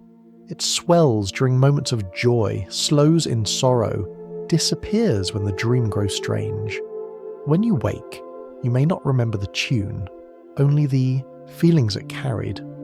In much the same way, time is the melody beneath our waking lives. We do not hold it in our hands, yet we move to it. And like dream music, it may not exist as a separate thing at all, only as a quality of the unfolding story. Ravelli also notes that our sense of past, present and future may be illusions of perspective. Physics equations do not prefer one direction over another. The laws work the same forwards and backwards. It is entropy, the tendency of systems to become more disordered, that gives us the feeling of a forward arrow. A cup shatters but does not reassemble. Tea cools but does not reheat itself. Your memories accumulate in one direction, never the reverse. From this we conclude that time flows forward. But from the standpoint of the universe, both directions are equally valid. The flow we feel is a local feature of our limited vantage point. This realization need not diminish the value of life. Instead, it can deepen it. If time is not a rigid current but a soft illusion, then each moment is less a station passed and more a pearl strung on a necklace, whole and complete. The past is not gone but woven into the fabric of now. The future is not yet real but already implied in the way the story bends. The present is not a fleeting point but the unfolding of relation itself. You can see this gentleness in the way memory works. Think of a photograph of childhood, faded at the edges.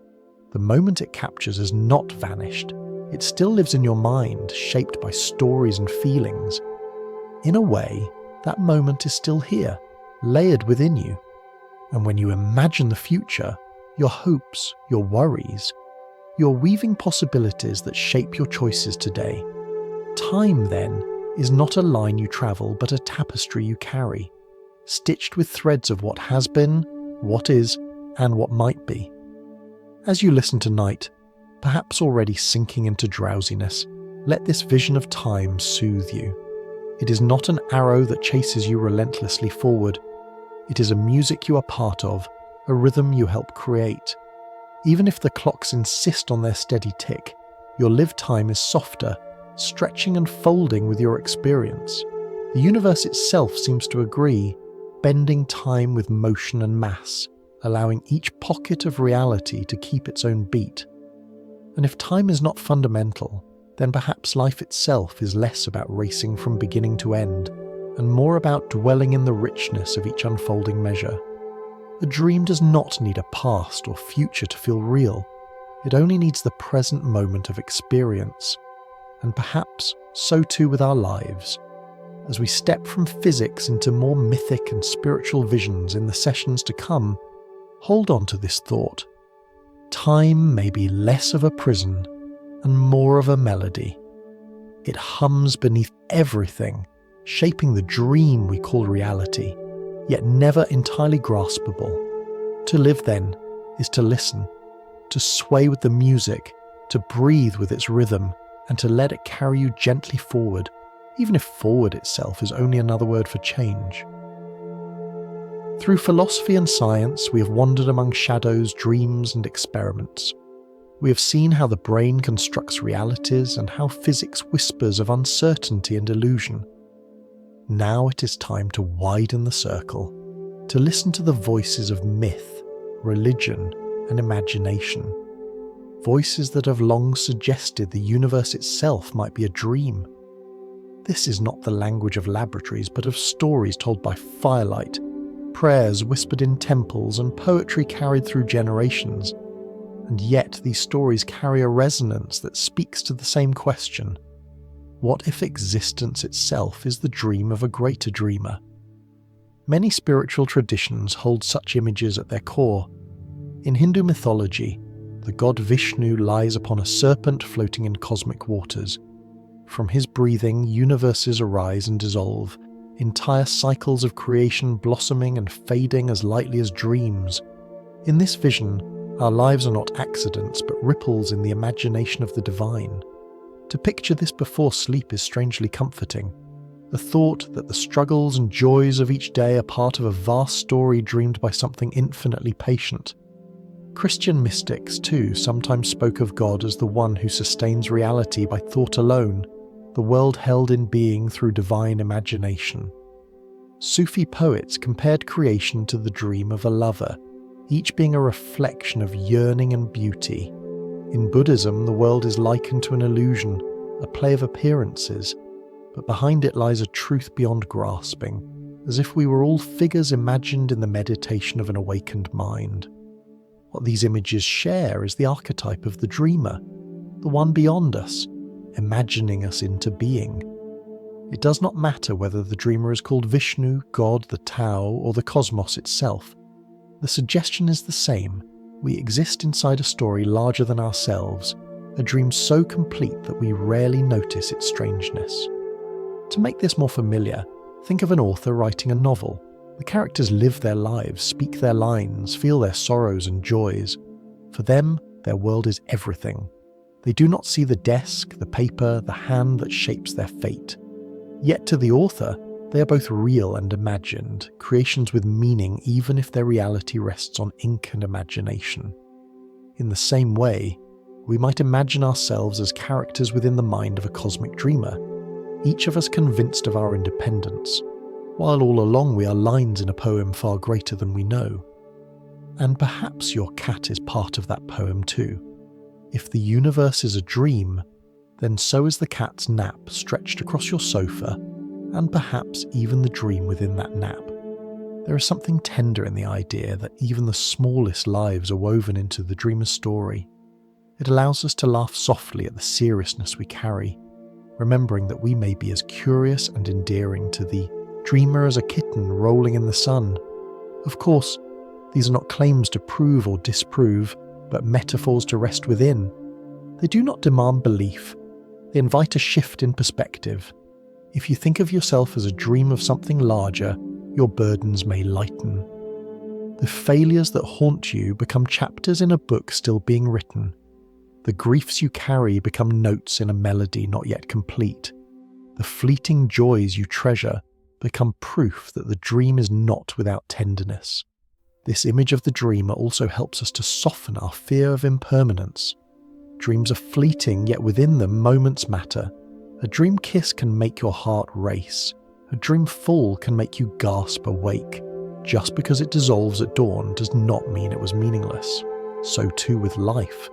If it is a dream, then its meaning is not erased by its brevity. Instead, its transience is what gives it beauty. You might think of this when lying in bed, listening to the quiet hum of your room. Everything around you, the lamp, the window, the night sky beyond, could be part of a dream imagined by a mind vaster than stars. But that does not make it less real. If anything, it makes it more wondrous, for it means you are part of a story grander than your own imagining. And here, at the threshold of myth and philosophy, the question returns. Does it matter whether we are dreamed? Perhaps not. What matters is how we live within the dream, whether we notice the beauty, whether we treat others as fellow dream figures worth loving, whether we bring kindness into the story. The archetype of the dreamer is not meant to answer questions of physics or metaphysics, but to remind us that life, however mysterious, is to be cherished. So tonight, as your own dreams begin to gather, imagine yourself as a character in the imagination of a cosmic mind. The struggles of the day soften into scenes in a play. The joys you carry are sparks of colour in the dreamer's vision, and your sleep itself may be another layer in the infinite dreaming, a dream within a dream within a dream.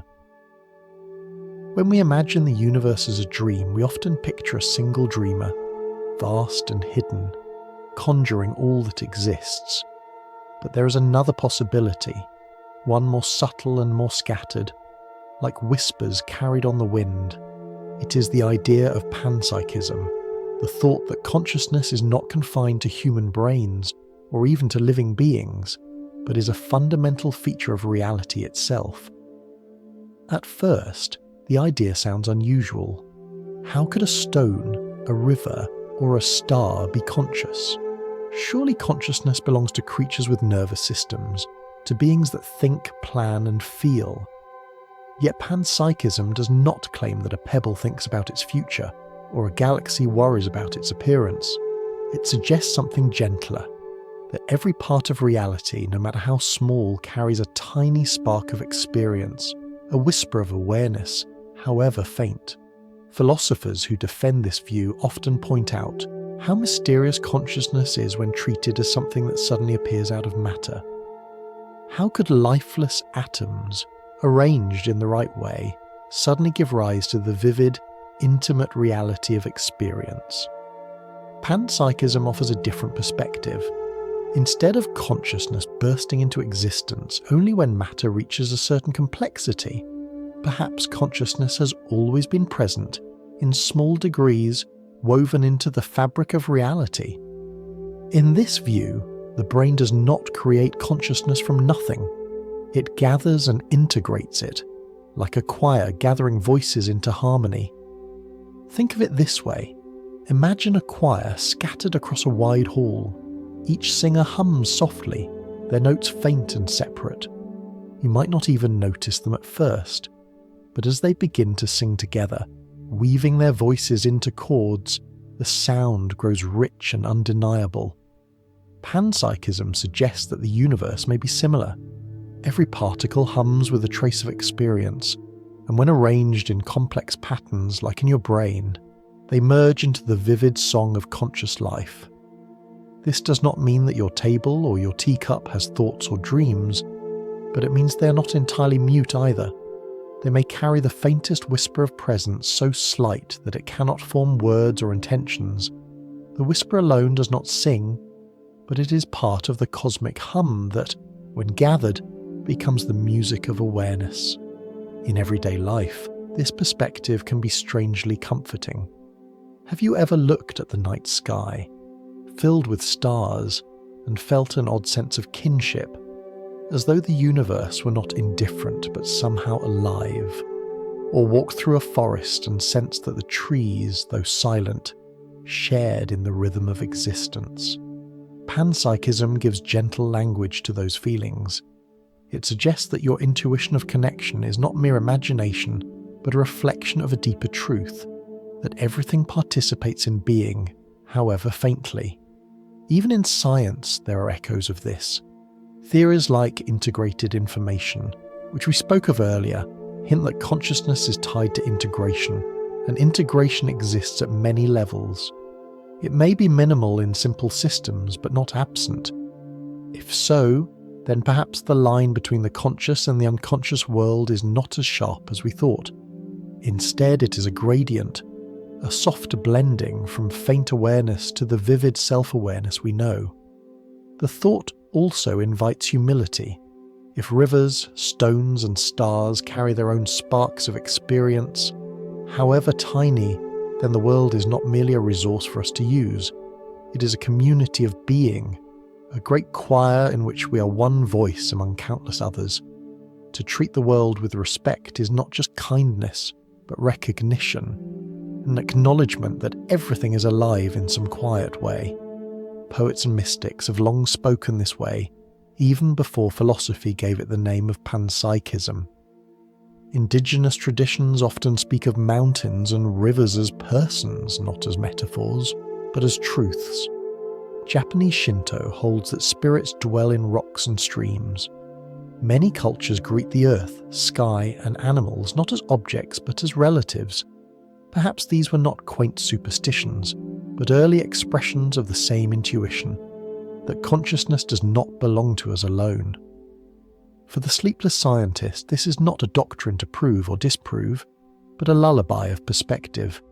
To imagine the world as softly conscious is to feel less alone, to walk through life with more reverence, to see even the most ordinary things as part of the mystery. So as you sit with this idea tonight, imagine the world around you as a quiet choir. The floor beneath you hums faintly. The walls carry their own silent rhythm. The trees outside whisper. The stars above flicker with their own ancient awareness. You, with your vivid thoughts and feelings, are one note in this immense song. And though your voice is louder, richer, more complex, it is not the only one. You're surrounded, upheld, and accompanied by the hum of existence itself. In the next step of our journey, we will stretch this whisper further into the possibility of an infinite dream. If the cosmos is alive with sparks of awareness, then perhaps the universe itself can be imagined as a dreamer, and we the characters within its infinite dream. What would that mean for our choices, our hopes, our sense of meaning? Let us wander there next, gently, without needing answers, only carrying wonder. If Panpsychism invites us to imagine that every part of the universe carries a whisper of awareness, then it is only a short step to wonder whether the universe itself dreams. Not a single mind or a scattered choir, but the whole cosmos is a living dream, weaving galaxies, stars, and lives as effortlessly as we weave visions in our sleep.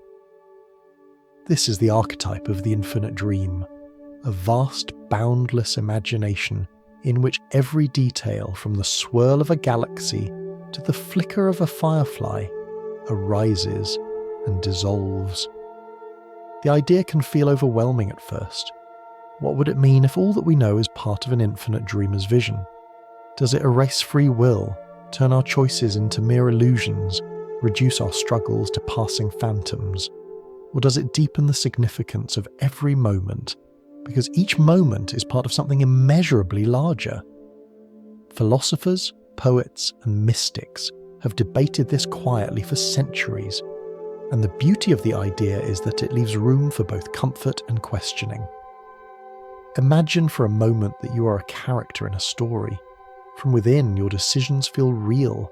You love, you laugh, you make mistakes, you learn. You cannot see the author's hand, and perhaps you never will. But does that make your life meaningless? Hardly. Characters live fully within their stories. They feel, they matter, they touch others. In the same way, if the universe is an infinite dream, our experiences remain true to us. They shape us, they ripple outward, they carry meaning even if they are part of a larger imagination. Everyday life gives us softer echoes of this. When you're lost in music, the notes flowing seamlessly, it can feel as though the music is playing you rather than the other way around. Or when you are immersed in conversation, words spilling out without effort, as if guided by something deeper. In those moments, you are both actor and acted upon, both dreamer and dreamed. Life flows through you, and you flow through it, inseparable. The thought of an infinite dreamer also reframes how we see time.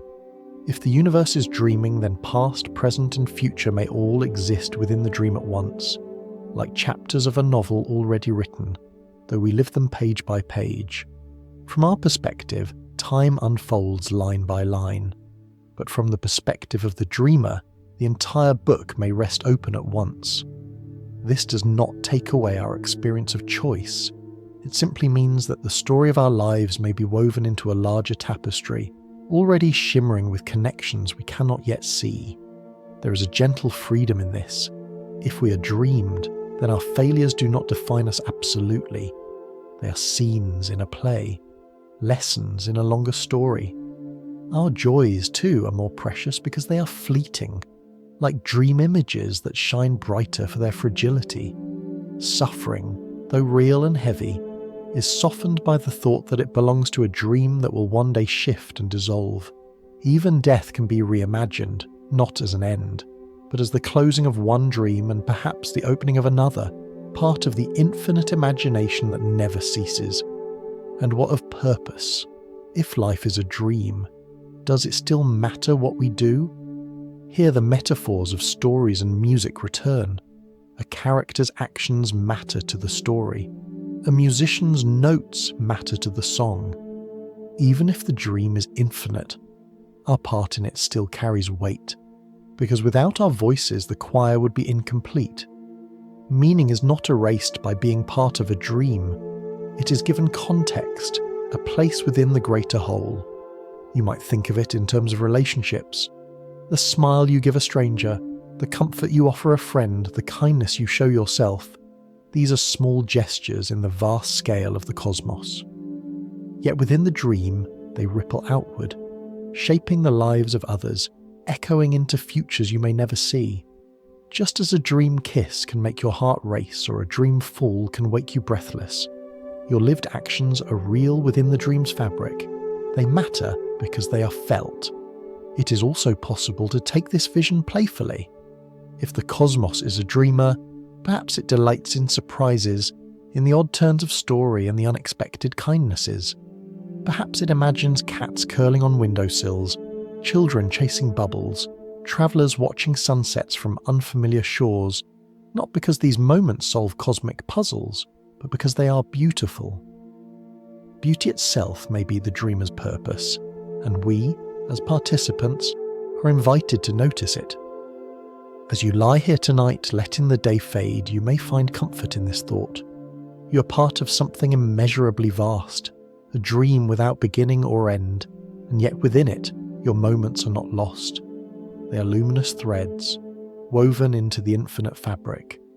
You need not solve the dream, only live it gently, with curiosity and care. And as we move onward, we will carry this vision into our closing reflections. How to embrace the mystery of living in a dream, how to find joy and tenderness within it, and how to rest knowing that even unanswered questions can cradle us softly as we sleep. All of us at some point face the shadows of fear. We wonder about death, we carry the weight of loss, we feel the sharpness of suffering. These are the moments when reality seems harshest, when the edges cut and the ground beneath us feels fragile. Yet if we return to the idea that life itself may be dreamlike, something shifts. The hardness softens, the edges blur, and even sorrow begins to feel like a passing cloud, a chapter in a story not yet finished. Consider the experience of waking from a nightmare. In the dream, you might be running endlessly, chased by something nameless. Your heart races, your muscles tense, your breath feels heavy. Every detail convinces you that the danger is real. But then suddenly you stir awake.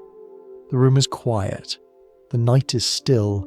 The threat evaporates in an instant. Relief floods you, not because the dream was meaningless, but because its hold on you has ended. What moments before felt unbearable becomes only memory, softened by perspective. The same metaphor can cradle us when we think of suffering and waking life.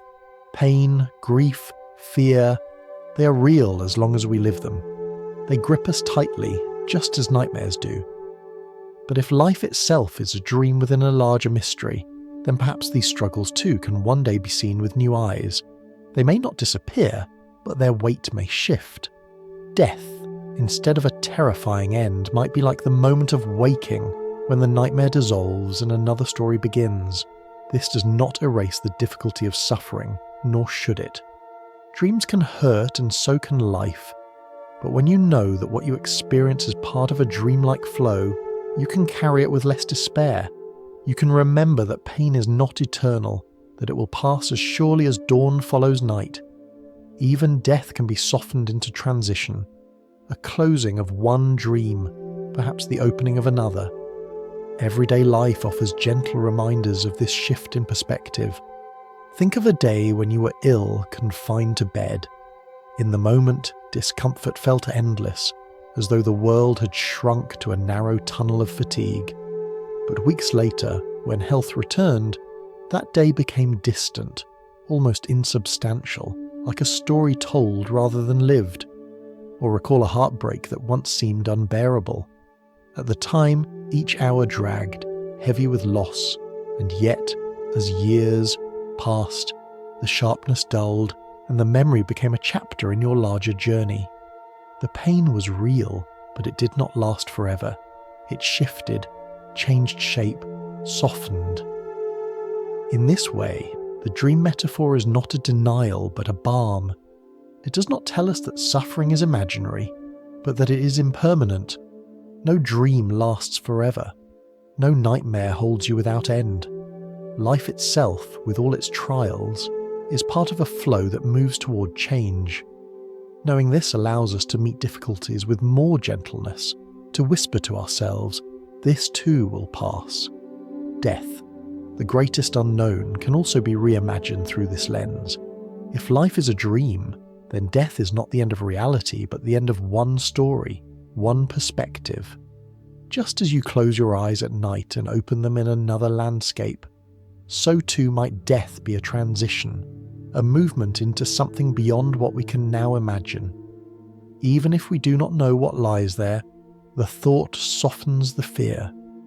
Instead of a wall, death becomes a door. And even if the dream ends completely, never to begin again, the time you lived within it remains no less meaningful. A dream may be brief, but while you're inside it, its joys and sorrows are real. You feel them, you're shaped by them, and they matter. Meaning does not require eternity. It arises in the moment, and the moment is always enough.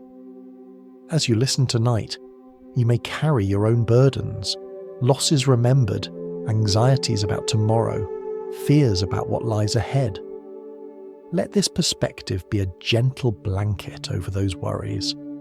Life is strange and fragile, yes, but also tender and fleeting, like a dream that glows for a while before dissolving. To live it is to participate fully, to feel the beauty and the sorrow, knowing that both are part of the same unfolding mystery.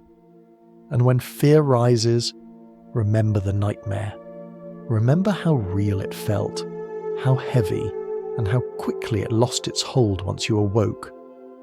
One day, perhaps, the same will be true of the fears you carry now. They are part of the dream, and the dream will change. What feels endless now may one day be just a memory, softened by perspective, dissolved into peace. As we move into the next reflection, we will turn from the shadows of suffering toward the brightness of joy. For even if life is a dream, the beauty within it is no less real. In fact, it may be more precious, because we know it is fleeting, like starlight that shines for a moment before fading. And so, our next step will be to celebrate the joys within the dream, the warmth of coffee in your hands, the laughter of a child, the wonder of looking at the stars. All of them remind us that, dreamed or not, life is still filled with light. If suffering can be softened by imagining life as a dream, then joy can be deepened by the same vision.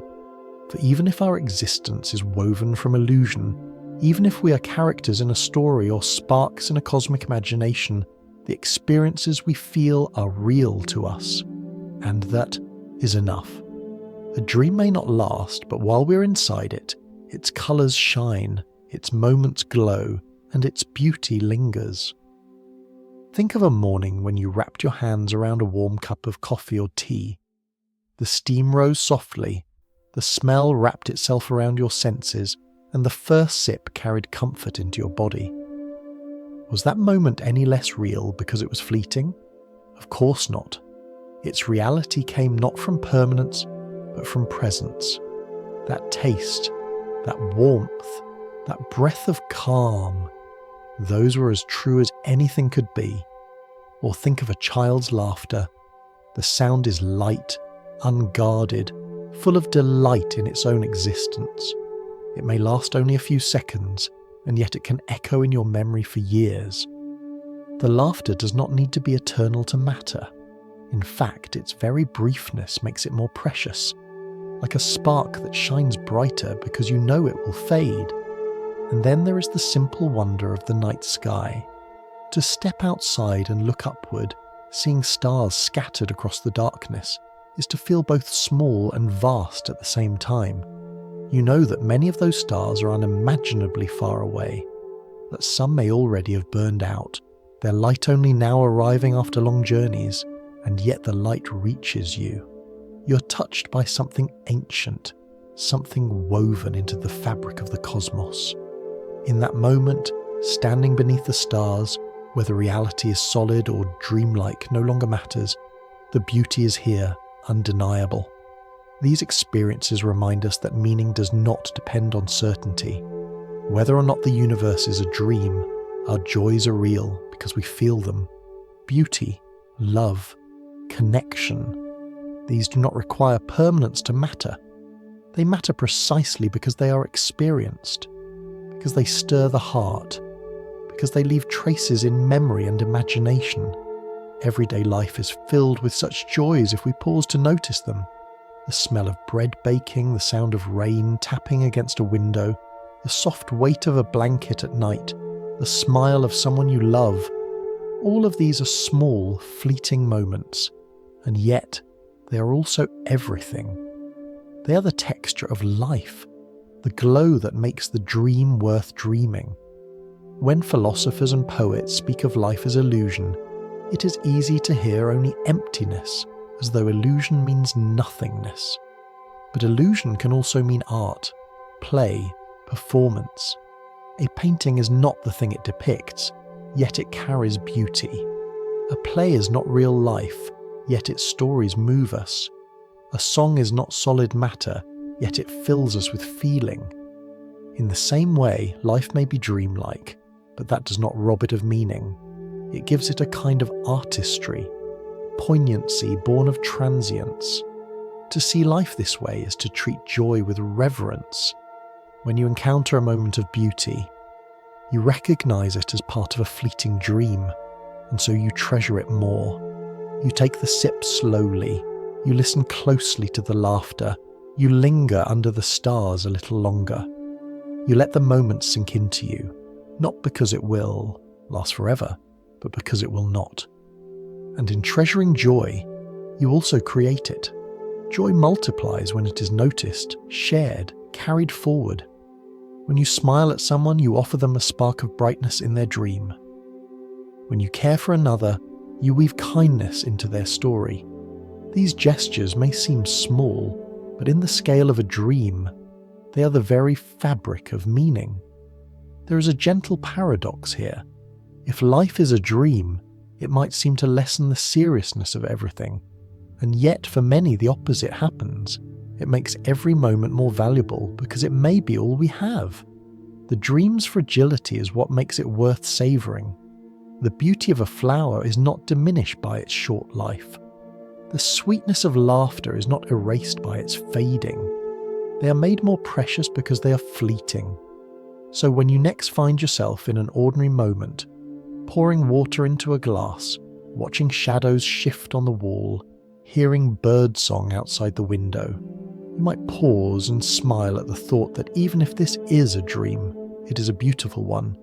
You might let the small joy of that moment sink in, as though it were the very point of existence. Perhaps it is. And if life is not a dream, if it is as real and solid as we believe, then these joys remain just as meaningful. In either case, the experience is what matters. Whether dreamed or awake, the warmth, the laughter, the wonder, they are yours. They are real to you, and that is enough.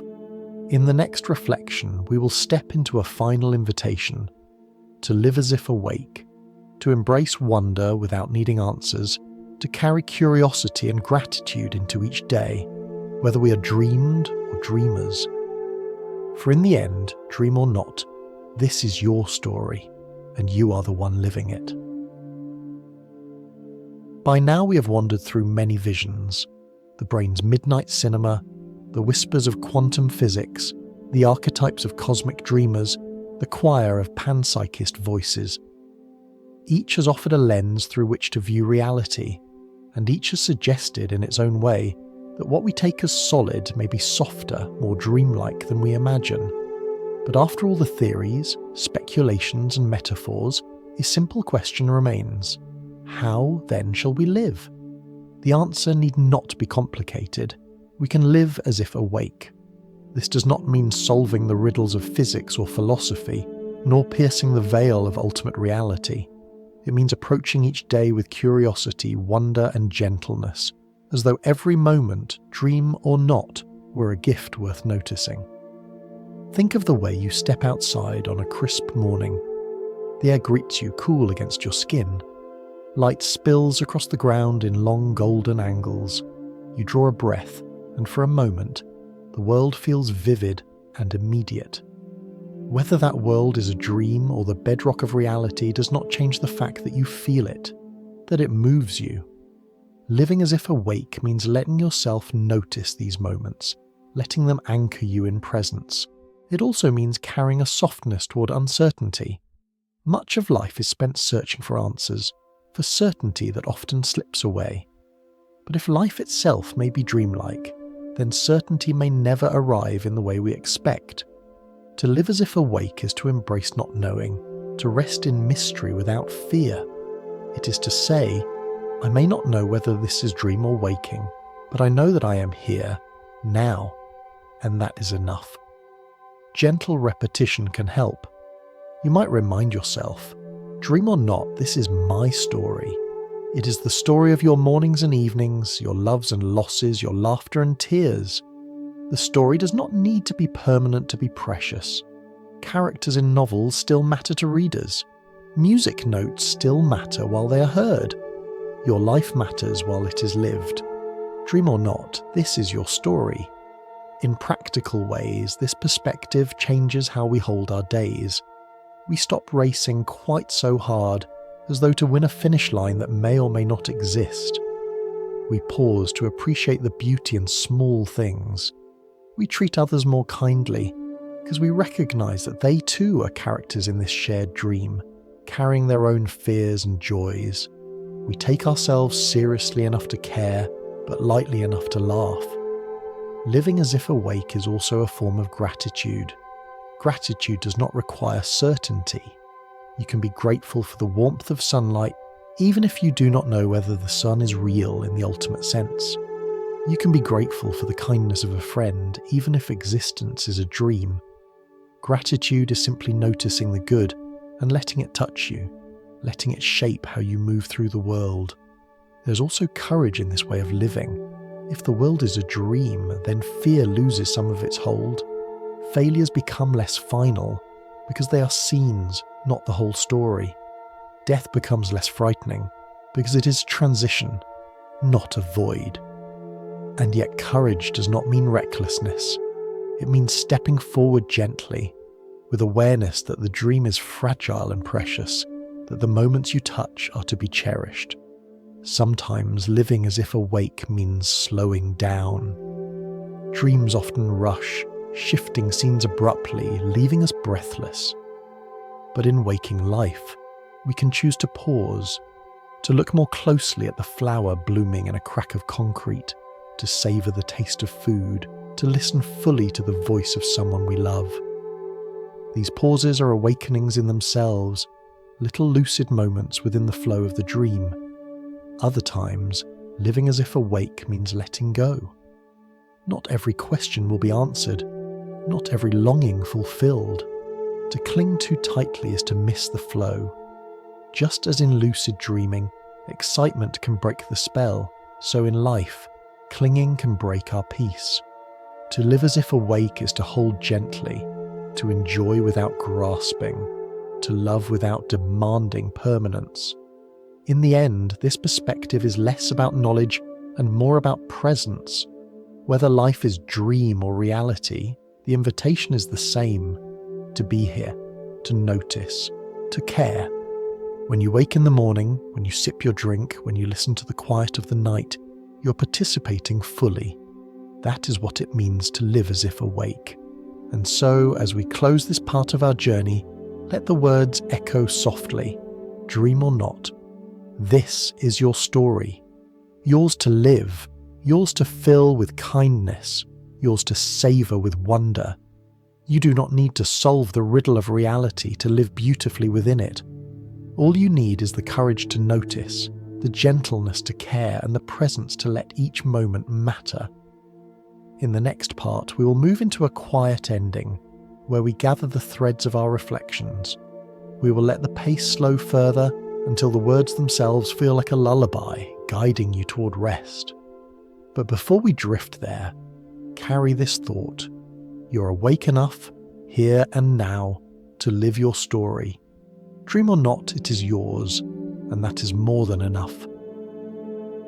At the end of a long wandering, when paths have crossed through dreams, physics, philosophy and myth, there comes a time to pause, to sit quietly and let the weight of all the ideas soften until they no longer demand answers but simply drift like clouds across the sky. We began with a question, whether reality is a dream, and we touched many possibilities. The brain's dream factory, the whispers of quantum mechanics, the ancient archetypes of gods and poets, the panpsychist choir of stones and stars. Each offered a glimpse, a suggestion, a fragment of truth, and yet none claimed the final word. What remains is the mystery itself, and the mystery, once embraced, can be soothing. Mystery has a texture. It is not sharp or cold, but soft, like a blanket woven from unanswered questions. You do not need to unravel it to feel its comfort. You need only rest beneath it, trusting that not everything must be known to be lived. The fact that you exist, that you can think and feel and wonder, is already a miracle. Whether this is the foundation of the cosmos or the fleeting shimmer of a dream makes little difference to the lived reality of this moment. You are here, you are alive. That is enough. Think of the soft ticking of a distant clock. You may not hear every tick clearly. Sometimes it fades beneath the hum of the room. Sometimes it grows faint with distance. But you know it is there, steady and patient, marking the rhythm of time even when you do not attend to it. The mystery of existence is much the same. It hums beneath everything, steady and constant, whether or not you pay attention. To listen to it directly is not always possible, but to know it is there, to feel its quiet presence, can bring peace. Everyday life is filled with reminders of this gentle mystery. When you walk beneath trees, you do not need to understand the full workings of roots and soil to feel their shade. When you gaze at the stars, you do not need to measure their distances to feel wonder. When you hear music, you do not need to analyze its structure to feel moved. Experience does not demand explanation. It asks only to be lived. So too with the question of whether life is a dream. To know for certain may be beyond us, but to live as though it might be is to add tenderness to our days. It is to laugh more easily, to forgive more gently, to notice beauty more fully. It is to treat each moment as precious, fragile, luminous. Because dreamed or not, it is all we have. There is also comfort in remembering that mystery connects us all. No one has the final answer. Every human who has ever lived has wondered in one form or another what it all means. Philosophers in ancient Athens, mystics in desert caves, scientists in modern laboratories, all of them have stood before the same unanswerable questions. To wonder is to be human. To carry mystery is to be part of the great human story. You are not alone in it. And so, as we draw closer to the end of this journey, let yourself feel the presence of mystery not as a weight, but as a lull. Like a lullaby, it repeats softly, gently, easing you toward rest. You do not need to hold all the ideas tightly. You can let them drift. If one remains with you, let it settle quietly in your heart. If none remain, let them dissolve like fading dreams. Either way, the essence has already touched you. The recognition that life, whether dream or not, is precious in its unfolding. Take one last everyday image with you before we move into our final farewell. Imagine sitting by a window at night. Outside, the world is dark and still. Inside, a clock ticks softly, a steady rhythm. You are warm, you are safe, and though you cannot see the whole of the world, you know it continues beyond the window. You do not need to see it all to rest. You trust it is there. In the same way, you do not need to solve existence to live it. You need only rest within it, trusting that whatever it is, dream, reality, or something beyond naming, it carries you, just as the ticking clock carries time forward. In our final reflection, we will close the circle. We will return to the image of the dreamer, the dreamed, and the quiet space between. We will offer gratitude for the journey, for the mystery, and for the chance to share this moment together. And then we will release the words, leaving only the silence where sleep can enter, soft and unhurried. And now we have arrived at the quiet end of our journey together. We began with questions sharp as stars. Is this reality or a dream of cosmic scale? Along the way, we wandered through the theatres of the brain, the uncertain landscapes of quantum physics, the whispers of philosophy and myth. We touched possibilities vast and delicate, and each one offered us a new way of seeing. But here, in the gentle hush of night, it is not answers we need, it is rest. So let us gather the threads, not to tie them into certainty, but to weave them into a soft blanket of reflection. Whether life is dream or waking, simulation or cosmos, the truth is that you are here. You are breathing, listening, alive in this moment. You carry thoughts, memories, feelings. You are both the dreamer and the dreamed, both real and imagined, and there is no contradiction in this. You are everything you need to be. Think of yourself as lying in the palm of a vast imagination. Perhaps it belongs to the universe, perhaps to a divine mind, perhaps to no one at all. Still, you are held, you are imagined with care. The details of your life, your voice, your laughter, your longings are not accidents, but parts of the dream that make it whole. Even your struggles, even your uncertainties are threads in the fabric. Nothing is wasted, nothing is meaningless. There is comfort in this. To be dreamed does not lessen your reality, it deepens it. Just as a story is real to the reader, just as a song is real to the listener, just as a dream is real to the dreamer while it lasts, so too are you real in this moment. Your story is lived fully, whether or not it is written beyond you. And so, as you drift closer to sleep, allow yourself to release the weight of questions. You do not need to decide what reality is tonight. You do not need to solve the mystery of time or the nature of consciousness or the origin of the cosmos. You need only to rest. Let the thoughts become like waves against the shore, arriving, receding, fading into silence. Imagine the night sky above you vast and quiet, scattered with stars. Each star is a light in the dream, distant yet near, patient and steady. They do not ask you to solve them. They simply shine. You too can simply be. No striving, no searching, no demand to understand. Just the soft glow of existence, enough in itself. In this quiet, notice your breath. Inhale gently, exhale softly. Each breath is a reminder that you are carried, sustained, alive. Each breath ties you to the dream, whether cosmic or personal. Let your breathing be your anchor, steady and calm, guiding you into the sea of sleep. If your mind wanders, let it. Let it drift into its own small dreams, stories unfolding within stories. You may find yourself walking through places both familiar and strange, meeting people you know and those you have never seen. Do not resist. Let the dream carry you. Remember, you are safe. You are held. Even in dreams within dreams, you're never lost. And if tonight you feel the weight of worries, let them become softer too.